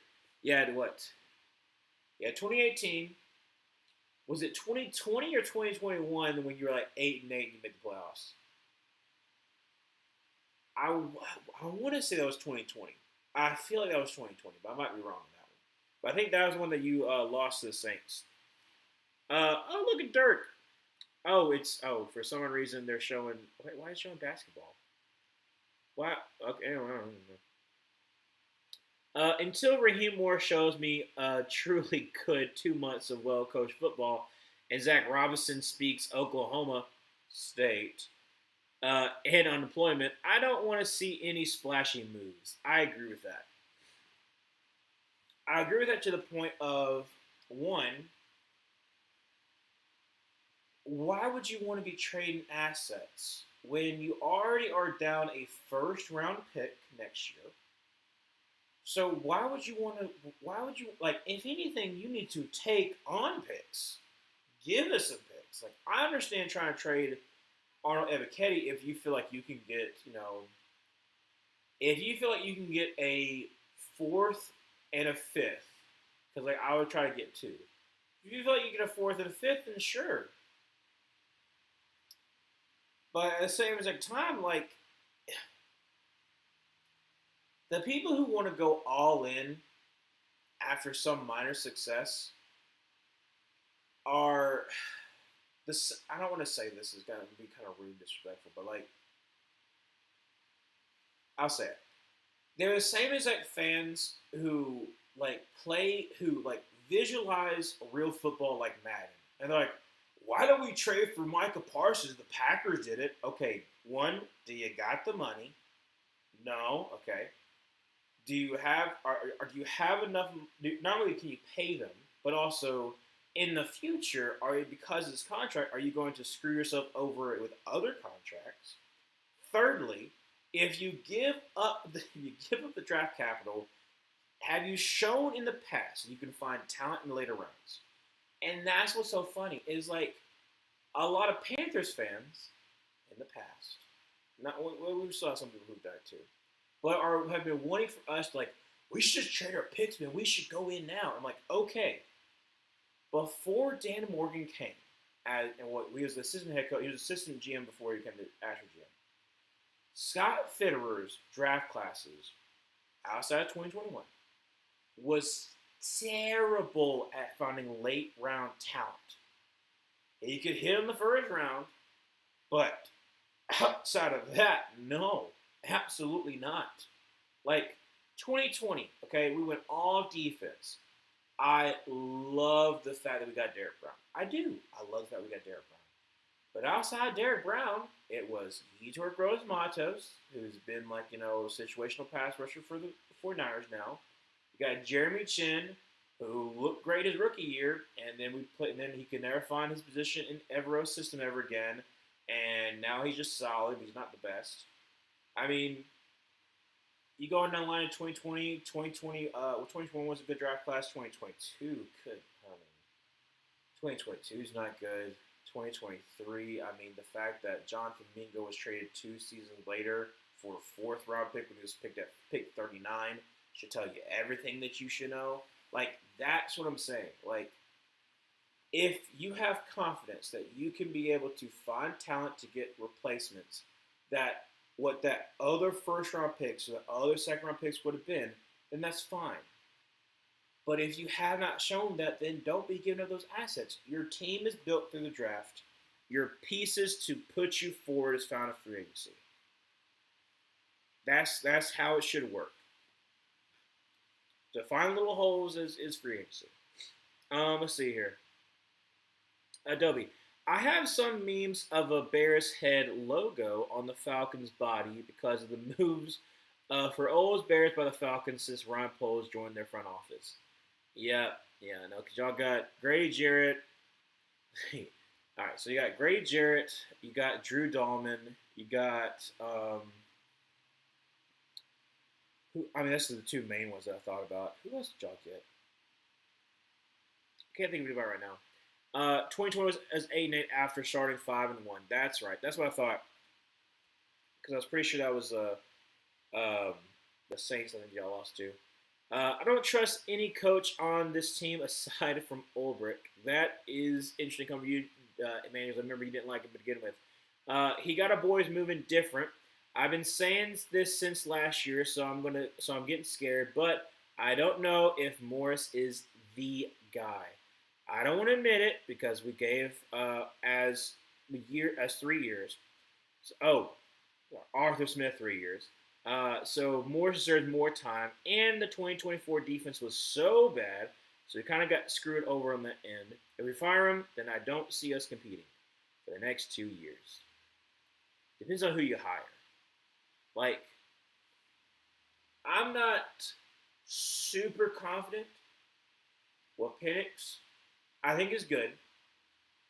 He has limitations, but he's a much better option than what you've had in the past. Um, I'm more so concerned with the play calling. If you're able to get that down, like obviously get rid of Zach Robinson, who's going to be probably Oklahoma State head coach. If you get better in that regard, and we're able to see what this offense could be, like if I'm a young offensive mind, I want to go to the Falcons because I've got great weapons to work with, and with the pretty decent offensive line when healthy in front of me. So from the 33-yard line, going to be handed to Vidal, who's going up to 35, up to the 40. Nice gain there. About 7 yards. Second down, 3 for the Chargers. But yeah, like I said, that's why I'm like, I think you can compete next year. I think you can compete next year, depending on the moves you make in free agency. If you'd have a decent draft even without a first-round pick, I think there's potential. Is that a manual? It says Trainer Ruffles. Yes, it is, Dove. Yes, it is. YouTube just reverted to handles instead of cover names.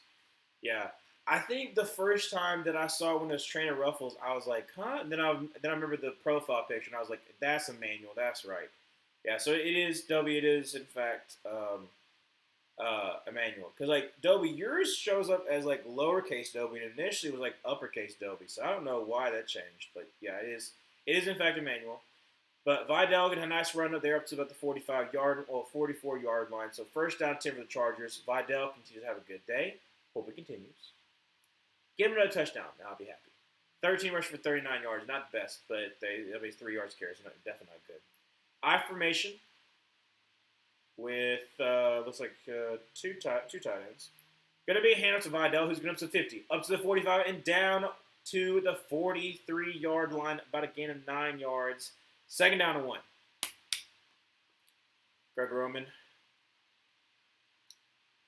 I just want to speak to you right now. You did an immaculate job. What we really want to see is Vidal get another touchdown. That's all I want to see. It can be passing. Whatever you want, Greg, but that's what we're feeling from another great one. Hassan Haskins, Jarrett Patterson, that's right. I forgot. Jarrett Patterson is a backup running back. He gets about back to the line of scrimmage. The old Buffalo with Jarrett Patterson. And Vidal comes back in. Let's freaking go. Then I meant hello, Emmanuel. Yes. I thought for a second we had 2 Falcons fans for a second. Yeah, well, I think we've had another Falcon fan come in here before. 3 tight ends to the right, Vidal in the backfield. This looks like a play action pass to me. And yes, it is a PA boot, and Herbert's going to check it down to Vidal, up to the 40, up to the 35, and down to about the 33-yard line. You'll love to see it. I'm happy. I don't know why I did that though, because whenever I do this and I do like a little smirk, I think of Bill Cosby, and I don't like that. I don't like that I did that. I don't like that I did that. Back in the day, and when I mean back in the day, I mean middle school before all the I said allegation was confirmed stuff that happened. Bill Cosby was my favorite comedian. Gonna be a handout to Vidal. He tries the left side. He loses about 3 yards. I can't believe I just admitted that. Yeah. So back in the day, back in middle school, this was when was I in middle school? 2014? Yeah, 2014. Bill Cosby was my favorite comedian. He was a clean comedian, and I was like, oh, he's kind of funny. And so I used to do his bits, and then I found out how terrible he was, and I was like, I'm embarrassed by this. I don't know why I admitted that, but I did. So from a 36-yard line, second down 13, shotgun formation, drops back a pass, throws, and that's going to be caught by Ladd McConkey up to the 25-yard line, 3rd down and 2. Like, I have a pretty good Bill Cosby impression. That's just sitting, in the darkest corner of my apartment, never to be seen. Uh, and I don't know why I mentioned that, but I did. Oh my gosh. Vikings have 24 plays, Chargers have 20 first downs. In case you don't know how much of a dominant game this is the very, very dominant aspect of the NFL landscape, where you have the Chargers and both the Eagles were not Eagles and the Vikings were embarrassed by their team, and the Chargers decided to show up, and the Vikings were like, nah, we're not going to do that. We're going to come to LA and just not show up at all. So, yeah, let's see here. Where was I at? What do you call two Falcons fans in the same room? A very sad group of people. Very nice there, Manuel. It's rare these days, but I used to have a friend that I used to play with on stream called Whispers. He was a Falcons fan. Whispers is an interesting little tag name, I guess. Someone tell me I'm not crazy for offering my opinion from last. Offering my opponent from last Bowers and Xavier Worthy. It's a little bit. It's a little bit. Bowers has not been good because of the fact that Geno Smith has been terrible, and Xavier Worthy and Bucky Irvin, when he's healthy, is one of the most productive running backs. And Njoku, who does get some of his targets taken away from by Harold Fannin Jr., still is kind of that's a bad trade. It's a bad trade. I would not take that trade. Herbert rolls out to his right and is going to throw, and it's going to be in the dirt, incomplete, 4th and 2. Dicker the kicker tries for a field goal. But yeah, no, that's not a good trade. I'm sorry, the Dove. That's a little crazy. A little crazy. Give him my sincerest condolences, Dobie. No one should be subjected to what the Falcons call football. There's a lot of things that the Falcons call football. Sometimes they even, choke. 43-yard field goal to make it a 21-point game. High snap. Kick is up, kick is good. The backup long snapper has had a problem. I don't know who the backup long snapper is. It's usually Josh Harris. Shout out to Auburn man. Josh Harris, who was a long snapper for the 2010 Auburn team. I think he either graduated in 2011 or 2012. I can't remember if he was that. I can't remember if he was part of the draft, part of the senior class of was that Barrett Trotter was a senior? Yeah, Barrett Trotter, or if he was a senior, long snapper. And in the last 3 or 4 years, he's been on the Chargers. I know he's on injury reserve, so it's a backup long snap. But that was a very high snap, and great job by J.K. Scott there. But he got the ball back down, and Dicker the kicker made the field goal. So it's 24-3. No. Dobie, I've done an impression of Warren Sapp on stream, and my other buddy, who's a Saints fan, was just like, "My God, how's that spot on?" Warren Sapp. I haven't heard Warren Sapp in quite some time. I have like a vague idea of what he sounds like, but it's been a while. It's been a long time since I heard Warren Sapp. I think I heard him on the U. I think he was on the I think it was the last time that I saw him or heard him say anything. Because like I'm just not online at all. Like literally outside of YouTube, I ain't got nothing else. So that might be it. That might be part of it. But I think the last time that I heard him was either in the U documentary or maybe when he was like an analyst for something. I wasn't an analyst. I don't remember that much at what Warren Sapp did after his career, but I'm pretty sure he wasn't like an analyst for something. Like maybe for ESPN, but I might be wrong. I don't know. Yeah, Warren Sapp is a Interesting dude. Interesting dude, for sure. For sure. I figured I was Oh, dude, I was like, Emmanuel. I figured I was hoping him being 2-5 would make him fire sale, but not thinking of it. Beating him last week probably doesn't make him want to help me now. Yeah, probably not. It was when he was on the Raiders and talking about how Kerry Collins would be and not throwing into Randy Moss on 50-50 passes. Kerry Collins is an interesting dude. Drafted by the Panthers, didn't work out because didn't he have like I'm trying to remember if he had alcohol problems or did he have gambling problems. I can't remember which one it was, but one of them caused him to have like a little bit of a falling out at the Panthers, and then we let him go, and then we also had Jake. Well, we had like I said, I wasn't Panthers fan back then, but then you had like Jake Delhomme come in later on after you had like Rodney Peete and whatnot. But then Kerry Collins goes to the Giants, leads them to the Super Bowl. Bengals dominated by the 2000 Ravens defense. Then somewhere along the lines, I don't know where it goes to, but I know he also is on the Titans, and then he starts the Titans over Vince Young.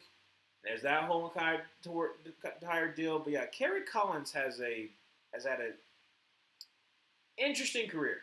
Interesting career to say the least. The Raiders, ESPN, I think NFL Networks. That's what makes sense. I feel like I knew ESPN. The NFL Network also sounds right. Give me a toss to Jordan Mason, who's going to try to make a man miss, and he is absolutely not. No, siree. Second down at about like 11. I think he lost a yard. Yeah. Not good.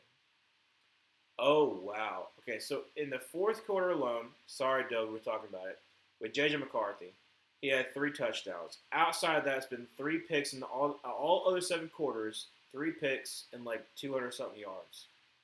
Total yards in 7 quarters. Not great. Not great, Bob. So from the 20-yard line, second down 12, going to send Naylor into motion. Going to be a play action pass, and that's got to be a block in the back. Going to be a screen pass to Aaron Jones. Gets the first down, but wait, hold a second. How? Yeah, that's a block in the back. For sure it's a block in the back. It's a block in the back on the tackle who was on Khalil Mack. Like, that was pretty clear block in the back. Yes, absolutely. Yeah, no, it absolutely is. He got beat by Khalil Mack and decided, you know what I'm going to do? I'm going to beep. Just a little beep. So, yeah, no, absolutely.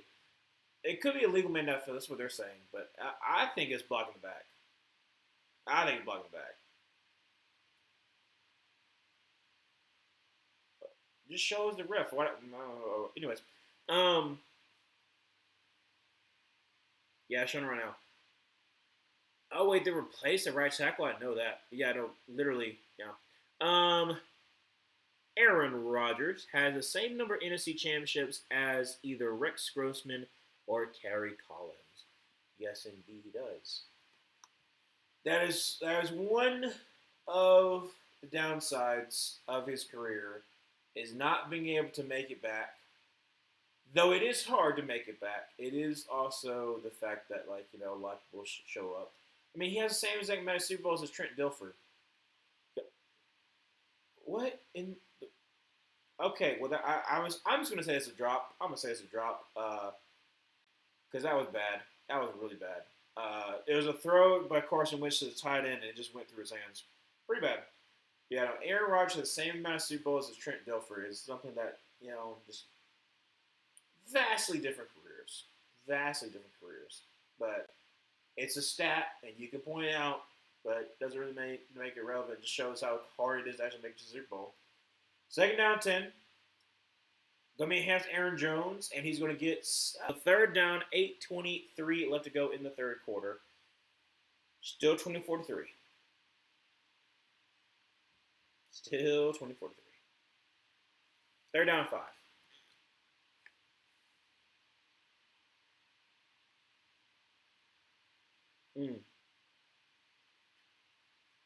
Dad gonna make some really good sweet tea. Whenever I say so good, I've already said before. Anytime I say so good, I keep on thinking of Spider-Man 3 when James Franco says, so good, talking about the pie. From the 48-yard line, Wentz taking way too daggum long to throw the ball, and gets sacked by Khalil Mack. He's wincing.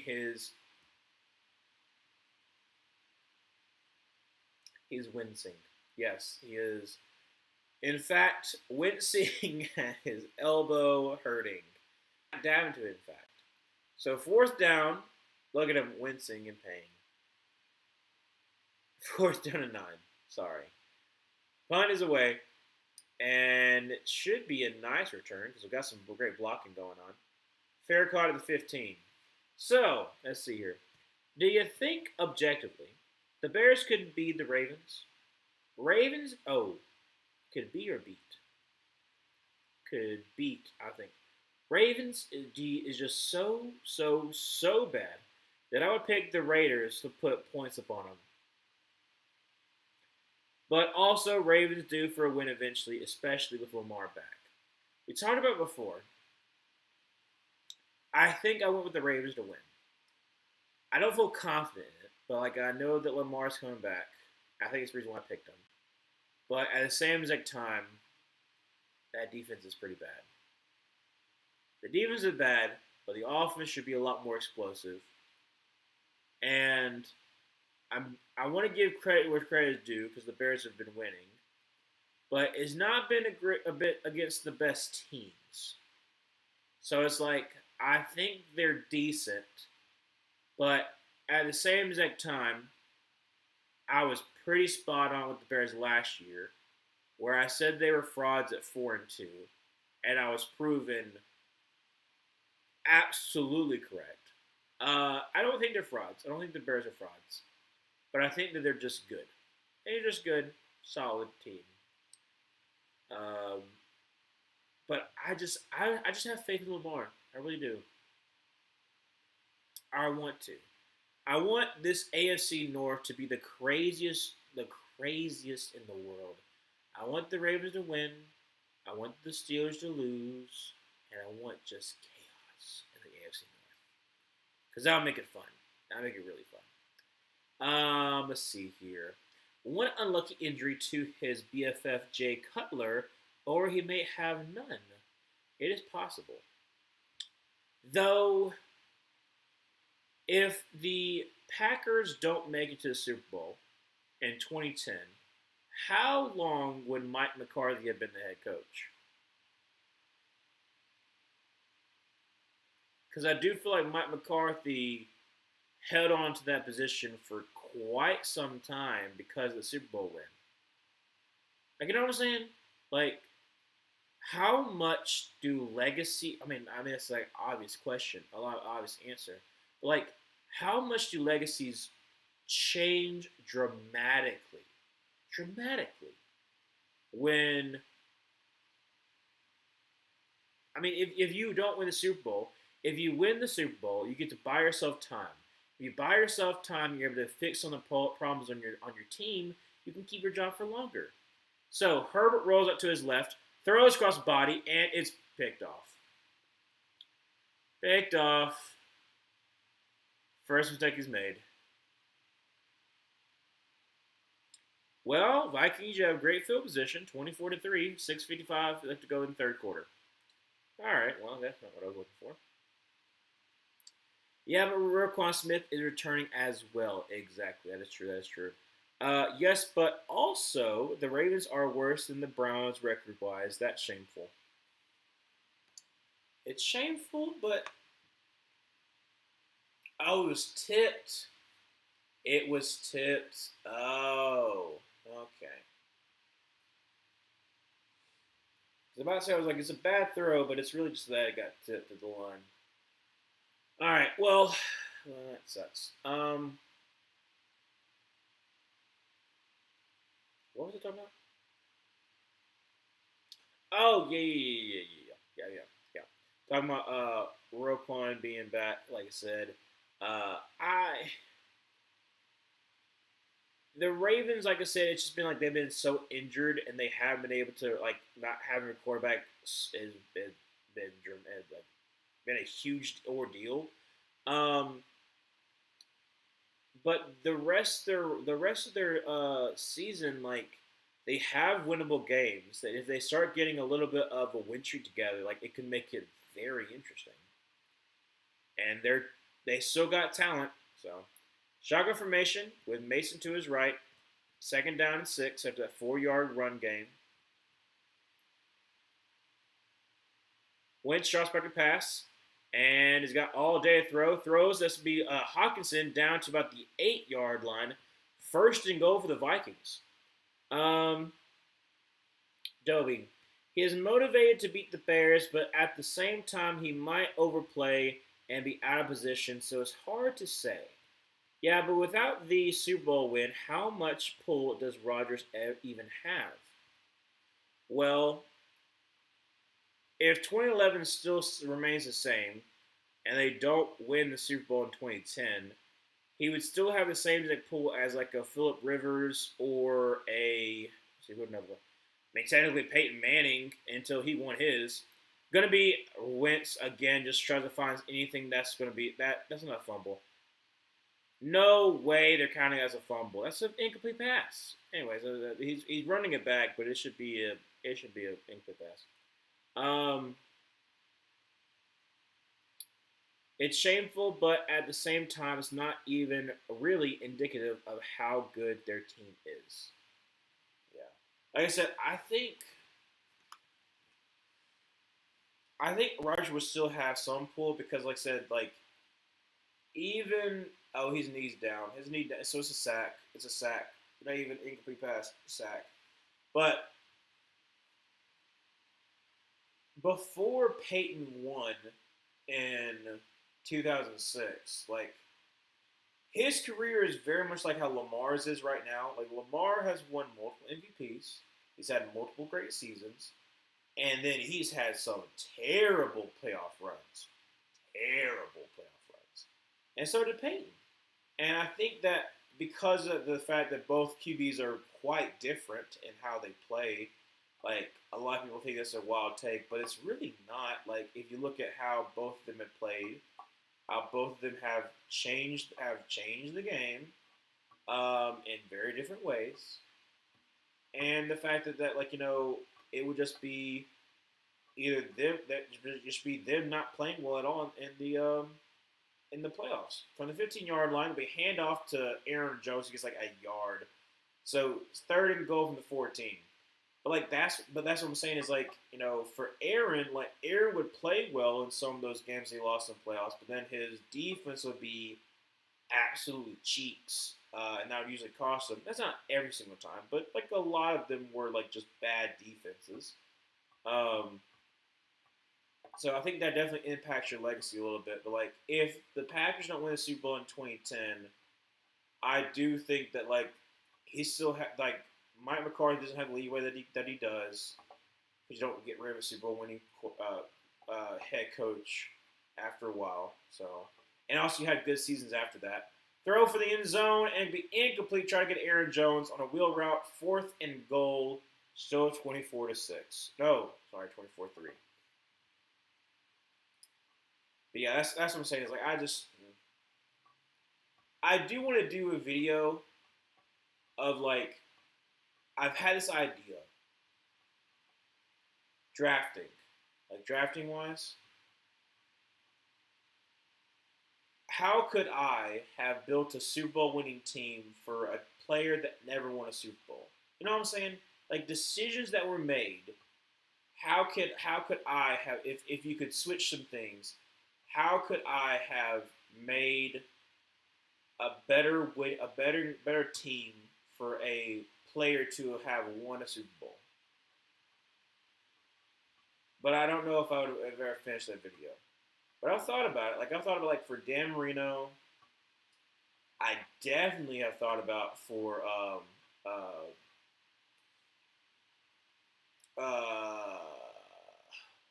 LaDainian Thompson. I was like he should have won a Super Bowl. But yeah, there's been a couple players that I've thought about like either doing like talking about like what moves could have been made instead, But then I was like, how does that have like a little ripple effect and how would that change the video? But I'm like, that would be a fun video to do. But it hasn't materialized. But it's been an idea that I've had, like rebuilding teams, like not by Madden standards, but like actual rebuilding teams to make them be a Super Bowl winning team. Because even then, you make a pick, and then okay, well then now they're better than they were before. Are they even in position to draft this player? Probably not. So you have to look down the line. But all right, what's up there, Zoe? How you doing? Yeah, a lot of them have changed a little bit, haven't they? They really have. The tags, the person tags, have changed a lot. Where is it at? Oh, that's what I was talking about. Okay, so Emmanuel, did I ever mention Ray McLeod got cut? Really? I did not know that, Emmanuel. I'm sad, don't agree with the move. He's mostly cut for personal reasons. It's rumored that he was mad that we fired Ike Hilliard. Okay. There's the next scapegoat, shaking my head. Well,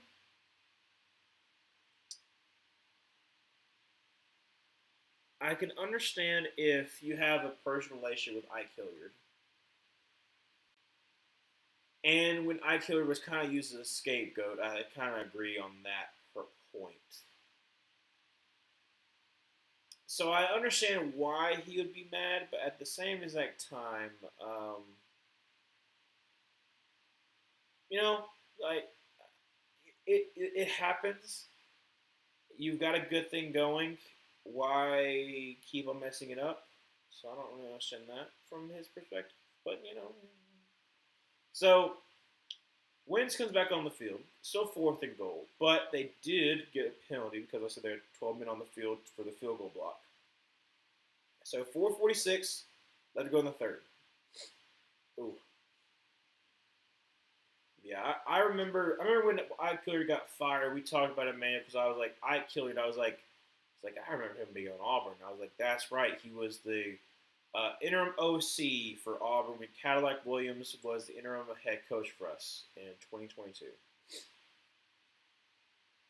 From the 9, fourth and goal, Carson Wentz shotgun formation. Going to send Jordan Alexander in motion over to the left. Draws back to pass. And is going to get sacked.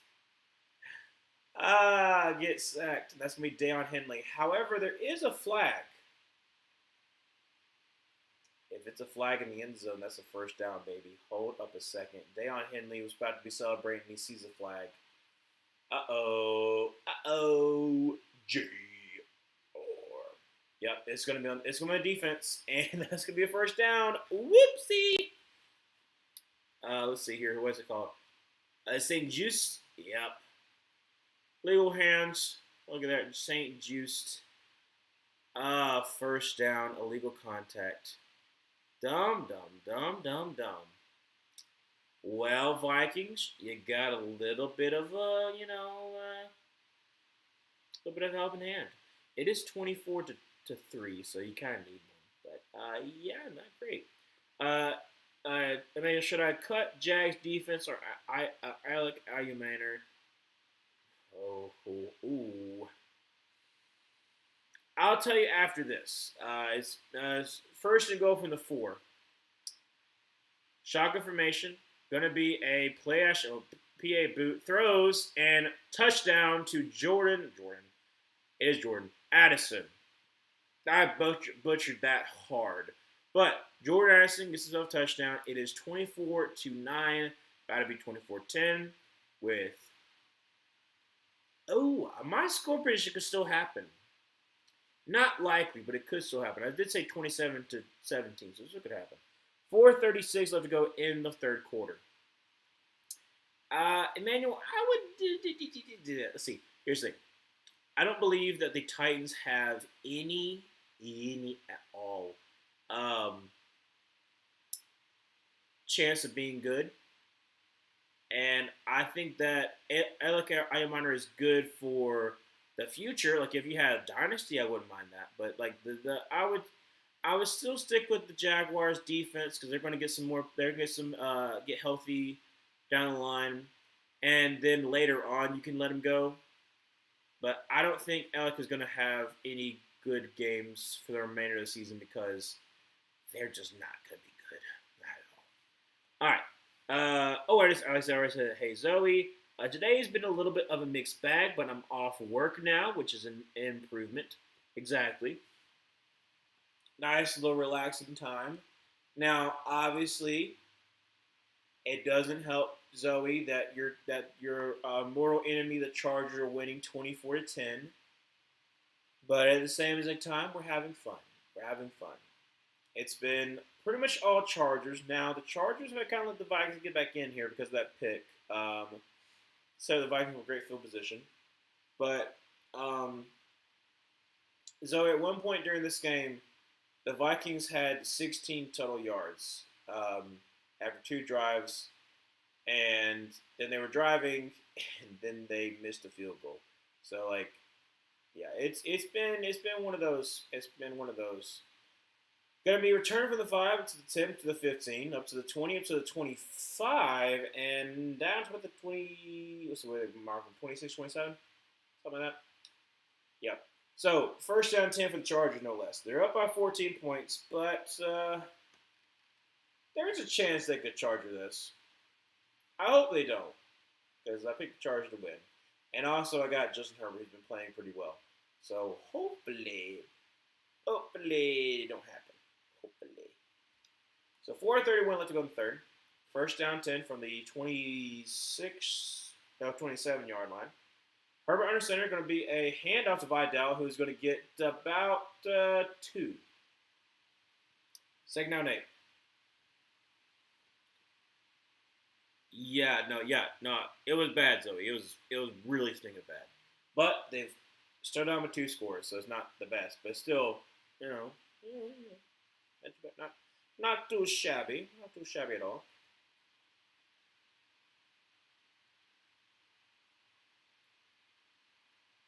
If they get a stop, they got a chance. From the 29-yard line, shotgun formation with Vidal to his right. Draws back to pass. Herbert's got time.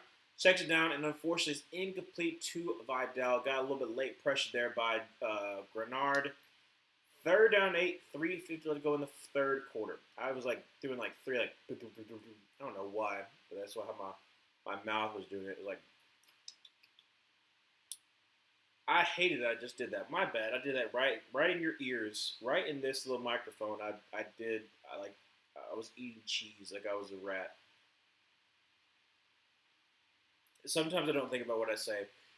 From the 29-yard line, third down 8, shotgun formation with Vidal to his right.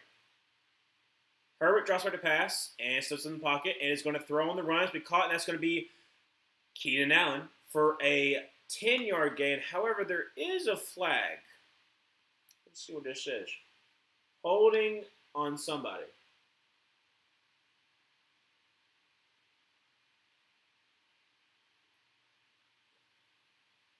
I think it's holding on the defense. I believe it is. Possibly. Yes, it is holding on the defense on Byron Murphy.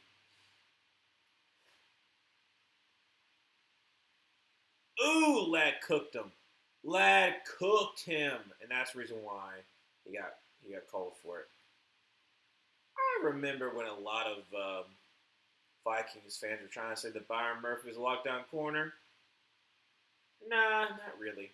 Hand out to Vidal, who's going to spin move up to the 50, and he's down to the 45, continuously taking down Harrison Smith, 34-year-old.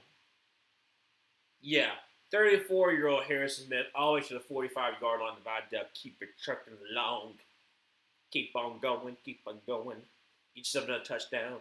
That's what I love to see. Is it going to happen? Probably not, but I'm still happy with you, Vidal. You done good, kid. You done good. I can call him kid. He's a year younger than me. I think either a year or 2. I think he's a year. As false start, but Joe Alt. Come on, Joe. Joe. Why? Why must you do this? So 3 minutes left to go in the third quarter. Joe Alt, Control Alt Delete. Need to Control Alt Delete that play. First down to 15. Rushing yards allowed tonight, 123. Woo-wee. Viking defense not being able to hold anybody. So first down and 15 for the 49-yard line. Shotgun formation with going to send number 9 in motion. Going to be hand off to Vidal. Going to bounce it up to the right side, up to the 45, to the 40, up to the 39, and down to the 30, and continuously rumbling down to the 28-yard line is Vidal. And that's another Chargers first down. Vidal. I love you, man. Patiently waiting your turn, getting them there, and woo. That's my interpretation of like the sounds that Vidal makes in his head when he's barreling through a grown man. He just has like a video game, noise going through his head. So here's a little break. Jared Patterson's in. From the 28-yard line, under center will be hand off Jared Patterson, who's going to get, he kind of spun through there a little bit. Got him to about 4 or 5 yards, second down about 5. Oops, sorry. Emmanuel, can Vidal do that and maybe get a receiving touchdown? No. I think we're cooking with gravy right here. Not complaining. Very thankful for what he's already given me. Just greedy. Rushing yards for Vidal is 18 for 86 for a tutty. But yeah, that receiving touchdown is aloof, and it could come. Hand out to Jared Patterson, who's going to get back to line scrimmage. Nothing really there. Third down and 5, and Vidal, our man, is coming on the field in all his glory. I put in my O for you. Vidal. You're the other Oregon running back that's been doing pretty well in the NFL so far. So, shotgun formation, Vidal to his left. I said before, I don't know why my nose gets stopped up for primetime games. I don't understand that. So, drops back to pass, and Herbert avoids the rush, and he's going to run to the left side to the 20. Up to the 15, he gets down to the 14-yard line for another Chargers first down. 30 seconds left to go in the third quarter. Clock continues to wind down. Chargers don't have to run play, they don't want to. They're in the red zone.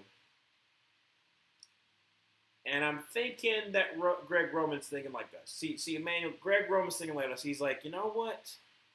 Vidal's had a great game. We need to get him another touchdown, but how are we going to do it? We're going to do a real wheel route in Texas. That's what we want. We're going to the fourth quarter. It is 24-10. Not looking good for our promising Vikings. Looks like they're going to fall to 3 and 4. Unless something drastic happens. And we have possibility of, Vidal just getting himself another touchdown. That's all we want. That's all that we want. Let's see here. Manuel, I swear, Quentin Johnson is giving me heart palpitations with his. Wait, hold a second. Pause. I swear, Quentin Johnston is giving me heart palpitation with his whopping 0 points. Vidal or Quentin Johnston, please, no old men or Scots, pretty please. You're telling me, hold a second, Emmanuel. I was with you for a second. But if Matlock doesn't get a touchdown, if Matlock gets a touchdown, you're gonna be upset. I'm sorry, what? Emmanuel, do you not want to have a big man touchdown? I know he's technically a fullback, but he's technically a defensive lineman. You should want the Scots. Yes, it doesn't help fantasy, but you should want the Scots, the big man, number 44, to give him some touchdown. Wouldn't love for fantasy, but I'm picturing now. Big man touchdown. The inevitable spike, because that's the only thing they know how to do. And while I'm thinking of the heavy footsteps above me. Earlier, it sounded like they were running. I don't know what they're doing up there. I quite literally do not know what happened to the people who live above me. Never had a problem until about 2 weeks ago, and now all of a sudden it's constant like heavy footsteps. It sounds like they're running. I don't know what's going on up there, but sometimes it's a little distracting. And I'm not ashamed to talk about it. It's sometimes a little distracting. All right. Big man TDs don't take me to 7-1, Ryan. I agree. I guess also I'm okay because I said let's just say my fantasy team looking pretty good this week. um, if it hurts Chargers defense points though, then yeah, big men to the moon. Big men did take us to the moon. Not all astronauts were fit. Some of them are pudgy. They're pudgy. Rushing yards. Oh my gosh. 18 rushing yards. I know the Vikings kept on getting stopped, but 18? Shotgun formation with Vidal to his right. Going to be a play action pass, and Herbert's going to scramble up to the 10 and slides at about slides at 11. So get him 2 yards there. Second down 8. I love when Herbert runs. He's a big man. Big man stumbling, bumbling, crumbling defenses. And while I'm speaking that, my nose continues to be like, and so like I gotta constantly drain it. Like, I don't know. I don't know why it does it. I don't know. So under center with Vidal in the backfield from the 11-yard line, going to send him 4-2 to motion. Going to be a toss to Vidal, who's going to try left side. 10, 5, and he's down to the 1-yard line. Vidal. Give it to Vidal. Give it to him. Give him another touchdown, please. That'd be so nice. That'd be so wonderful if you could just give it to Vidal once again. He's at the 1, right? Yeah, he's literally at the 1. Just give it to him. Give him another touchdown. It would be nice. Wouldn't it be nice if we could make it? Then we wouldn't have to wait so long. All right. So from the 1.5 yard line, and Vidal, who's going to get back to the line of scrimmage. That's it. They were ready. They were ready. How about this? We give it to them one more time. One more time it'll work. I believe. Because I believe. Oh, look at that. Vidal, 20 rushes for 95 yards and a touchdown. And a touchdown. Uh-oh. Grenard's down. Uh-oh. His ankle. Uh-oh.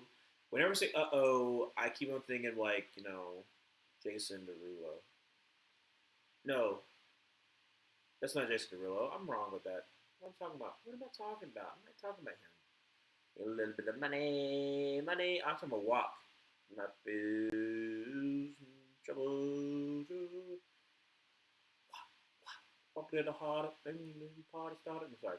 I don't know why I got something. I don't know why I got songs in my head. I did. Didn't mean to, but it happens. J.R. Yeah, Jonathan Grenard is like, I'm talking about the WAP, and I'm literally watching Grenard like in pain because his ankle's messed up. I feel bad sometimes. I'm being insensitive. I mean, he's walking, so it's good. Like my mind just takes me just weird, just pockets of my mind, which are gone all over.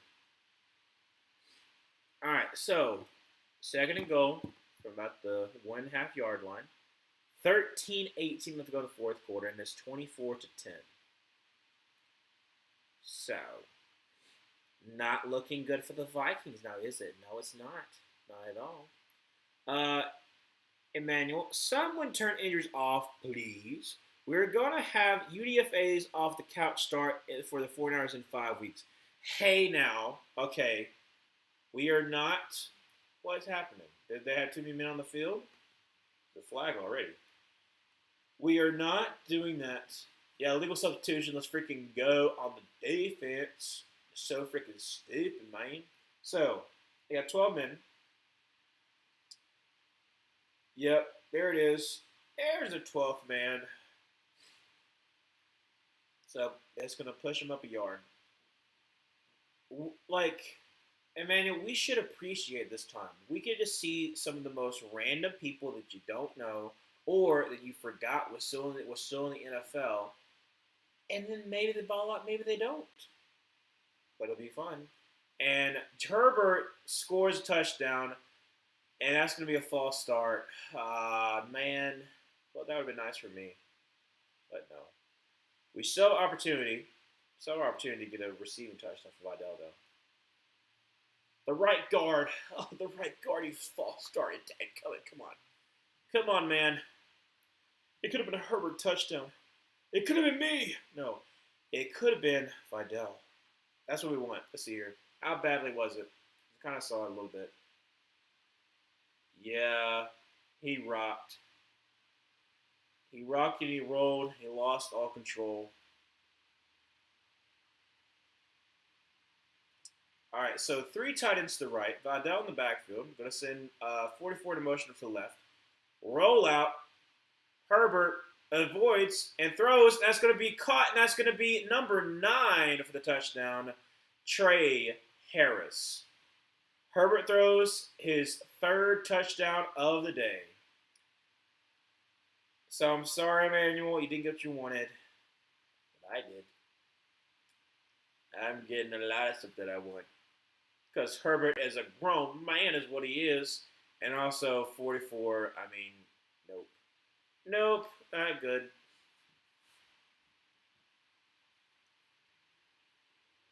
That's amazing. Amazing play by Herbert. Love Oregon. It is an Oregon backfield. Got Vidal, and then you also got Herbert. Oh, Herbie. Herbie's fully loaded. So 31-10. 44 left to go in the game. It's not over, but it kind of is. Because it's not like the Vikings have had long sustained drives. So, you were gifted a botched kickoff by Dicker the Kicker. You got at the 41-yard line. You made, in one play, you got up to the 44-yard line of the Chargers, and then you proceeded to go backwards, sack, and punt. So, yeah. Not looking good, Chief. Not looking good. Emmanuel, thank good yards of 3 touchdowns, which was nice. Very, very nice. But yeah, no, why wouldn't you start Herbert? Herbert's awesome. Love Herbert. Love him, man. Love. Maybe he thought the Vikings defense would be, trying to come back to form. But no. I said 27-17. I thought that, begin with to be closer, and then the Chargers would pull away late. That has not happened at all. It has been complete domination. Let me actually look at the stats and show how much of domination it is. 17 points from Vidal would be very welcome. He's been great to me, and I shall look to only the positives. Yes. Now let's see here. Now, I never want to bury the dead, but let's bury the dead. I don't know why I just used that as a reference, but I just did. So, 31-10. Oh, gosh. All right, so this is, okay. I'll try. So, I'll go with the positives first, which is mainly Chargers. Total yards, 390. Pretty good. Passing yards, 220. Pretty good. Rushing yards, 170. That's really good. For a 6.7 yards per play. Vikings. 121 total yards. 103 passing yards. Now we can go for the rushing yards. 18 rushing yards compared to 170 3.5 yards per play. First downs. 8 first downs for the Vikings, 26 for the Chargers.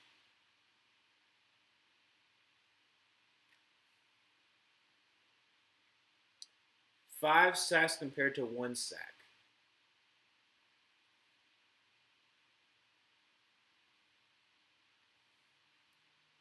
From the 31-yard line, Hurts.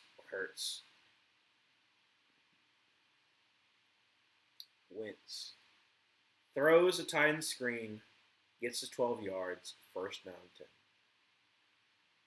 Don't know why I said Hurts. The last thing I wanted to point out was time possession.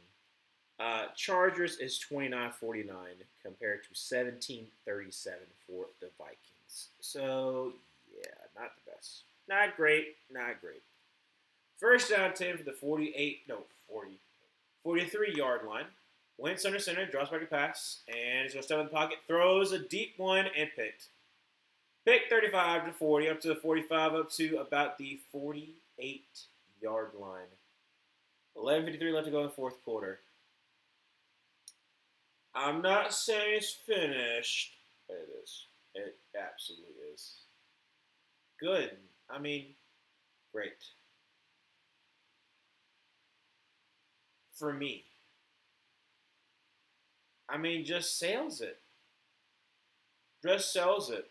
Like, Fields is open if you throw him the actual ball instead of sailing it over his head to the safety. So, yeah. But you know what, though? It's times like this where I think about what could be. 31-10. We're looking at Chargers probably, trying to drive the ball a little bit. Who could they give that ball to? Could it be Vito? Maybe, possibly. That's what we're hoping for. He needs the carries. He needs the catches. Give it to him. That's what we want. Dang, I guess KOC can't fix every bust QB that walks through this door. Well, see, here's the thing. Carson Wentz is not your typical bust QB. Because do you consider a bust QB someone who was a MVP candidate before he got injured and then he lost his confidence because his backup won a Super Bowl, and his backup did better than him once he came in, and also was said to be potentially a locker room cancer, and also was battered and broken beyond all compare, like literally had been that way for quite some time, or because he also is 30-something years old. So are you looking at far as you can't teach an old dog new tricks? With Sam Darnold, you could. With, I guess you could also say Daniel Jones kind of did, because like I said, he spent his time there. But, maybe. What I know is this. It ain't looking good for the Vikings this year. I think I had if I'm trying to remember correctly, did I have the Vikings at 9 or, I think I had them at 10-7. I felt like their defense could keep them in games. I wasn't the most confident in J.J. McCarthy. I was like, you got weapons. You should be able to do well. I don't like your run game. And the run games have been abysmal. Abysmal today. I mean, 18 rushing yards is 18 rushing yards. Yeah. Not good. Not great. First down, 10 to the 48-yard line, but hand off to Jared Patterson, who gets a yard. So second down, 9. Dobie. That's all right. When he gets fired from Minnesota, he can be Caleb's QB coach under Ben Johnson. Yeah, if KOC gets fired, he's going to take the next available offensive coordinator position. It'd be amazing if he goes to QB coach, but he's more than just go. He's like, all right, who wants my services? Manuel, fair point. Wentz is more so lost potential. Yeah, I think so. Plus, like I said, he's also old. So Hannah's Vidal, who's going to let's go bounce out to the right side to 45 to 40, down to about the 36-yard line, and Vidal passes 100 rushing yards. Bring it to the eye. I can make it a little bit easier because, like I said, I am stopped up, so I'm like my throat's kind of like already clogged. I feel like I'm struggling to breathe. Need to breathe. I really do need to breathe. My mouth is just like, you know. So, Vidal in the backfield. Going to be another handoff to him. Sauce is the defender, but Sauce is another defender, and he gets back to the line of scrimmage. Hey, good job, Vidal. Could have been a loss of, about 2 yards. Got back to the line of scrimmage. Rock on. Emmanuel, if KFC gets fired, I'm doing a Jax Ulbrich and finding his number, sliding into every DM possible to get him. Well, then you're just gonna push him away. You gotta no, Emmanuel. You gotta act like you're not interested. Be like, nah, I don't want him. That's a really bad kid. If you want to be toxic, don't do that. Second down 11, I formation with Vidal in the backfield. Going to be a hand of Vidal, and they just keying in on that. He lost 5 yards. Well, lost 4 yards. Is it a face mask? Please let me be a face mask. Don't count against my Pookie. Please. Please, please, please. Tell me I'm wrong. See here. Yeah, it is. That's a face mask on my Pookie Vidal. Yeah. First down for the Chargers. We love to see it. I think the change of pressure is why your nose is so stuffy. That and the dry air dries it out. Maybe that's the case. Makes sense. So I'm not sick. Like, I'm never sick. I am very, very rarely sick. So that might be the reason. You are the reason. I don't know why. Whenever I see a word, like just a random song pops into my head. Don't know why. That's how it is. That's just the way. Stop. Sorry. All right, 9-20 led to go in the fourth quarter. Under center, going to be Jarrett Patterson, hands off up to the 20 and down to the 18-yard line.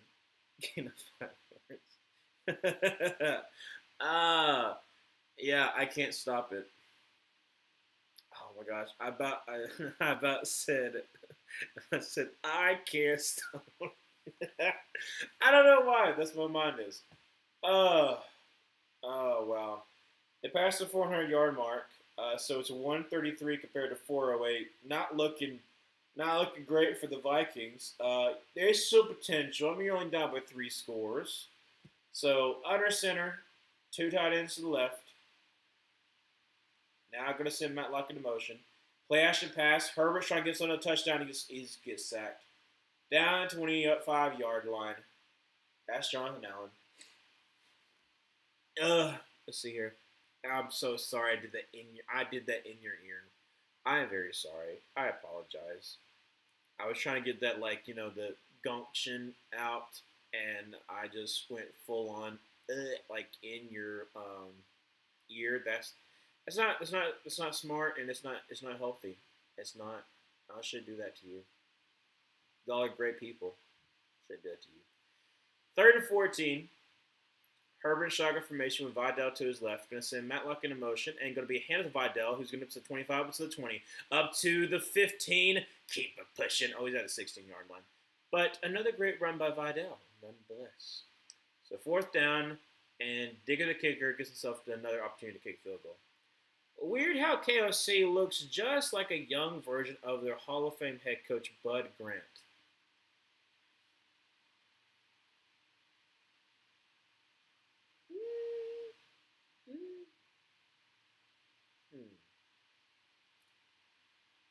I don't know. Let me. Kydell? Vidal. Vidal, not Kydell, sorry. Vidal is one tough cookie barreling through all those Vikings. Yes. Let's see here. Let's see the Bud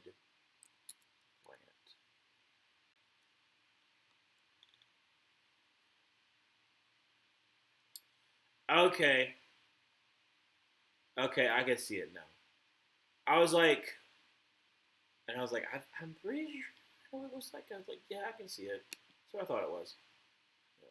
I can see it. I can see it. Who? I lost my train of thought. I think I was going to make a Dave Canales thing about how he's amazing looking man, but then I stopped myself. But he's a very good looking man. I'm happy he's my head coach.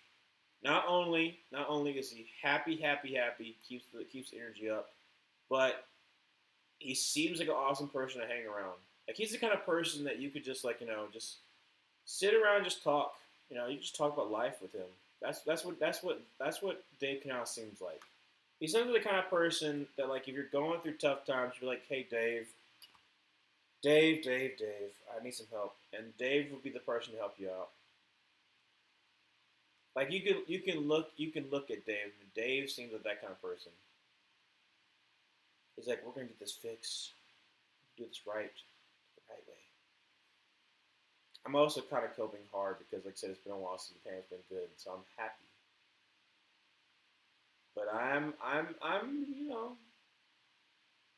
feeling good. Feeling good. Feeling great.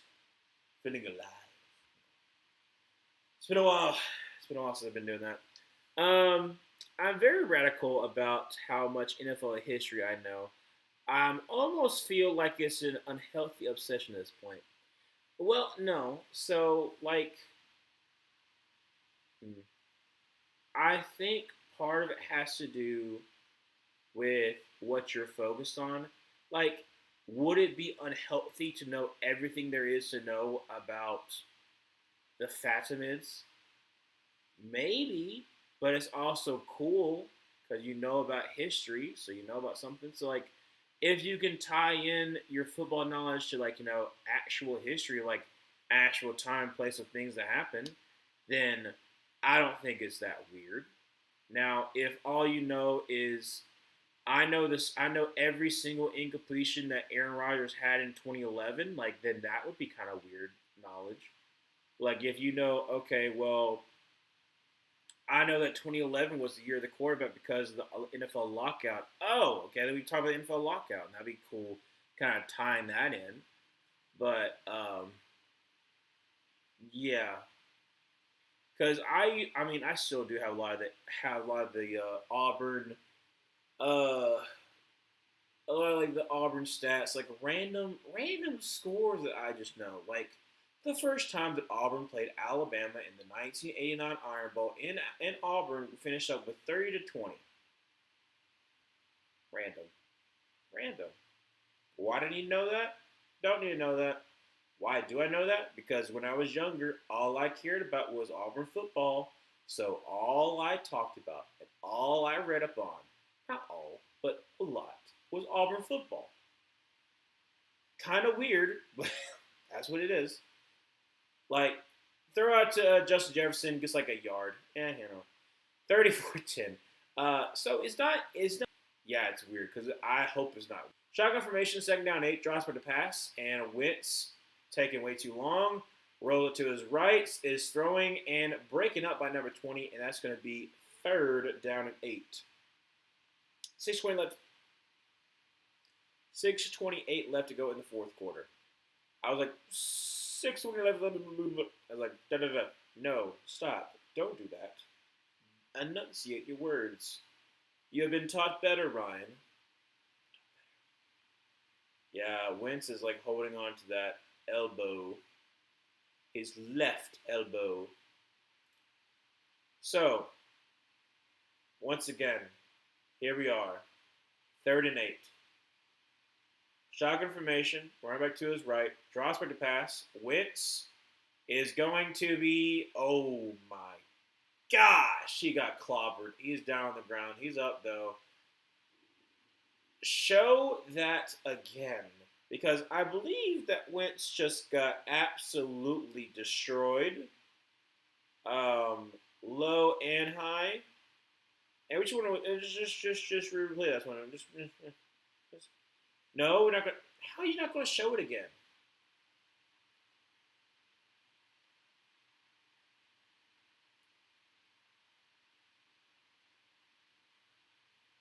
So fourth down and 8, shotgun formation, running back to his right, bunch to the left, drops back to pass.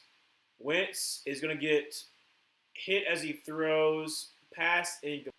Come on. Oh, let's see here. What are we gonna say here? All right, Manuel. We all have that one thing, Dobie, and what better thing to know about than quick? And you should know. You got Mike Boa as your offense coordinator for Georgia. Boom! He loves a screen. Loves a screen. And it would tick me off when Mike Boa was the offense coordinator for Auburn back in 2021.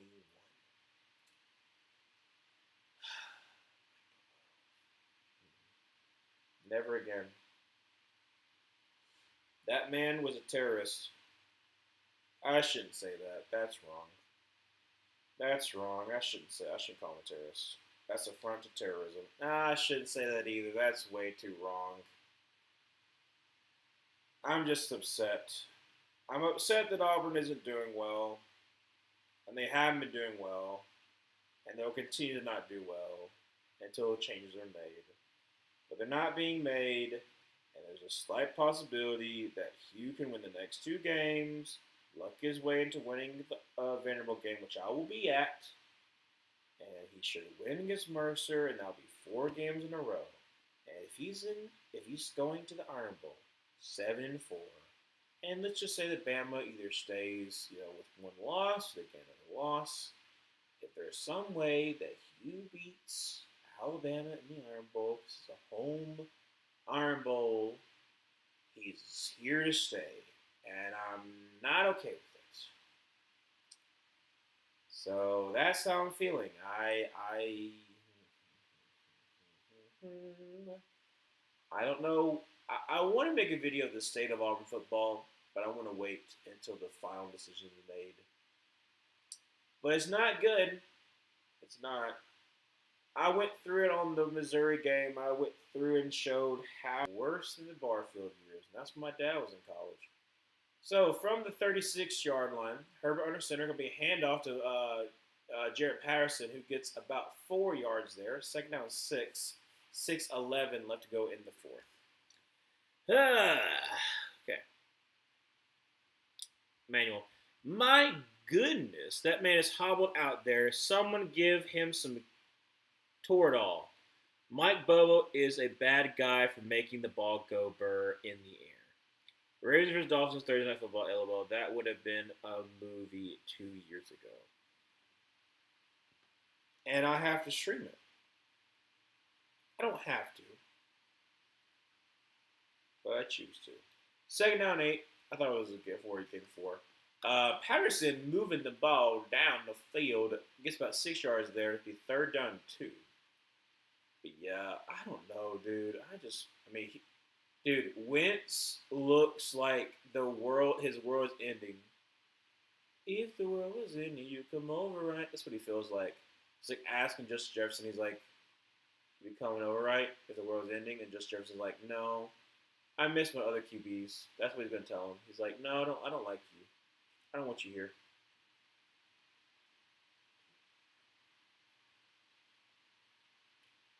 So, strong formation, and going to be a handoff, and that's going to be Jared Patterson. Makes him miss down to the 24-yard line. That charge of first down.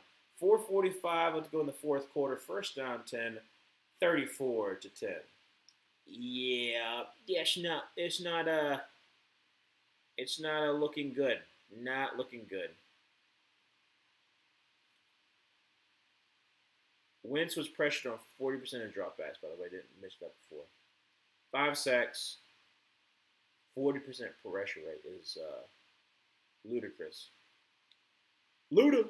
So, first down 10, 4:15 from the 24-yard line. Shotgun formation. Going to be a handoff, and that's going to be to. Who is that? Who is 31? 31. Naheem Hines. Oh, Naheem Hines. Look at there. Last game without a punt was in 2021 versus the Texans. Nice. Very nice. Nicely done, Chargers. You have successfully conquered the Vikings. Yes, the game continues to go on, but we all know it's over. It doesn't even matter. So, two tight ends to the left. Naeem Hines in the backfield. Now I'm going to send Matt Luck in motion over to the right. Going to be a handoff to Naeem Hines. Loses about 3 yards because of elite penetration by Batty. So, third down, 3:15 left to go to the fourth. 24-point game. You know. All right. Manuel, I feel bad for Wentz. If he gets seriously injured, that might have been his last NFL snap ever. On the other hand, JJ looks geeked on the sideline. Bryce Young watching Andy Dalton play bad type. Well, Andy Dalton was playing bad, and then he got in a car accident, so I didn't help him anyway. Jared Patterson makes one miss, and then he gets absolutely, just dogpiled on top of. So fourth down, it's going to take a 2-minute warning, and then after the 2-minute warning, they'll kick a field goal. And then we'll have to see what the Vikings do, because more than likely they'll get the ball back, and Wentz looks so defeated. His mind's made up. It seems like he's got one foot out. He's like, I got to get out of here. Let me out. Let me out. That's what it seems like. But I know he doesn't, because this is his hometown team. But yeah, no, not really looking good. Not looking good there, bud. But yeah, my assessment of the game is Chargers run well, Vikings no run well, and Wentz shook. There you go. That's analysis. No, I'll do it better. Chargers completely dominated this game from the jump. I mean, it was like they had won. They have not punted. So that kind of helps you out there. So they haven't punted. You have also the fact, too, that,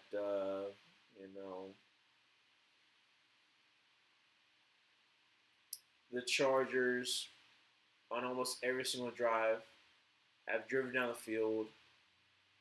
They haven't been, so they had the pick, so there was that pick. That set up the Vikings score. So outside of a pick, you haven't scored. When you did have a drive, you stalled out, you had to punt the ball away. And then ever since halftime, you had just been nothing. So, yeah, like I said, it's just not good. There's no other way to say it. In fact, it's been downright abysmal. If you're a Chargers fan, part of you has got to be like, okay, let's see with this. 1, we dominated a team that was 3-3. 2, we bounced back really well after being dominated by the Colts. 3, we continue our path to try to win the AFC West with a win. Positives. Negatives is the Vikings don't look good. So how much can you actually, judge this game? Secondly, the Viking offensive line had injuries in this game that did not help with the fact that you were able to get after the pass rush. So, yeah. Like right now, if the Chargers went to, the Chargers are going to win. So, we're going to win. So, you're 5-3. If the Broncos lose, and it's possible they could lose to the Cowboys, Your top of division. Your 3-0 division. So Chargers could be an interesting spot. Could be an interesting spot. So 37-10.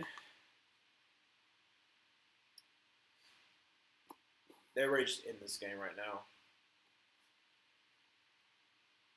And it's not even JJ McCarthy going in. It's not even JJ McCarthy. It's the other guy.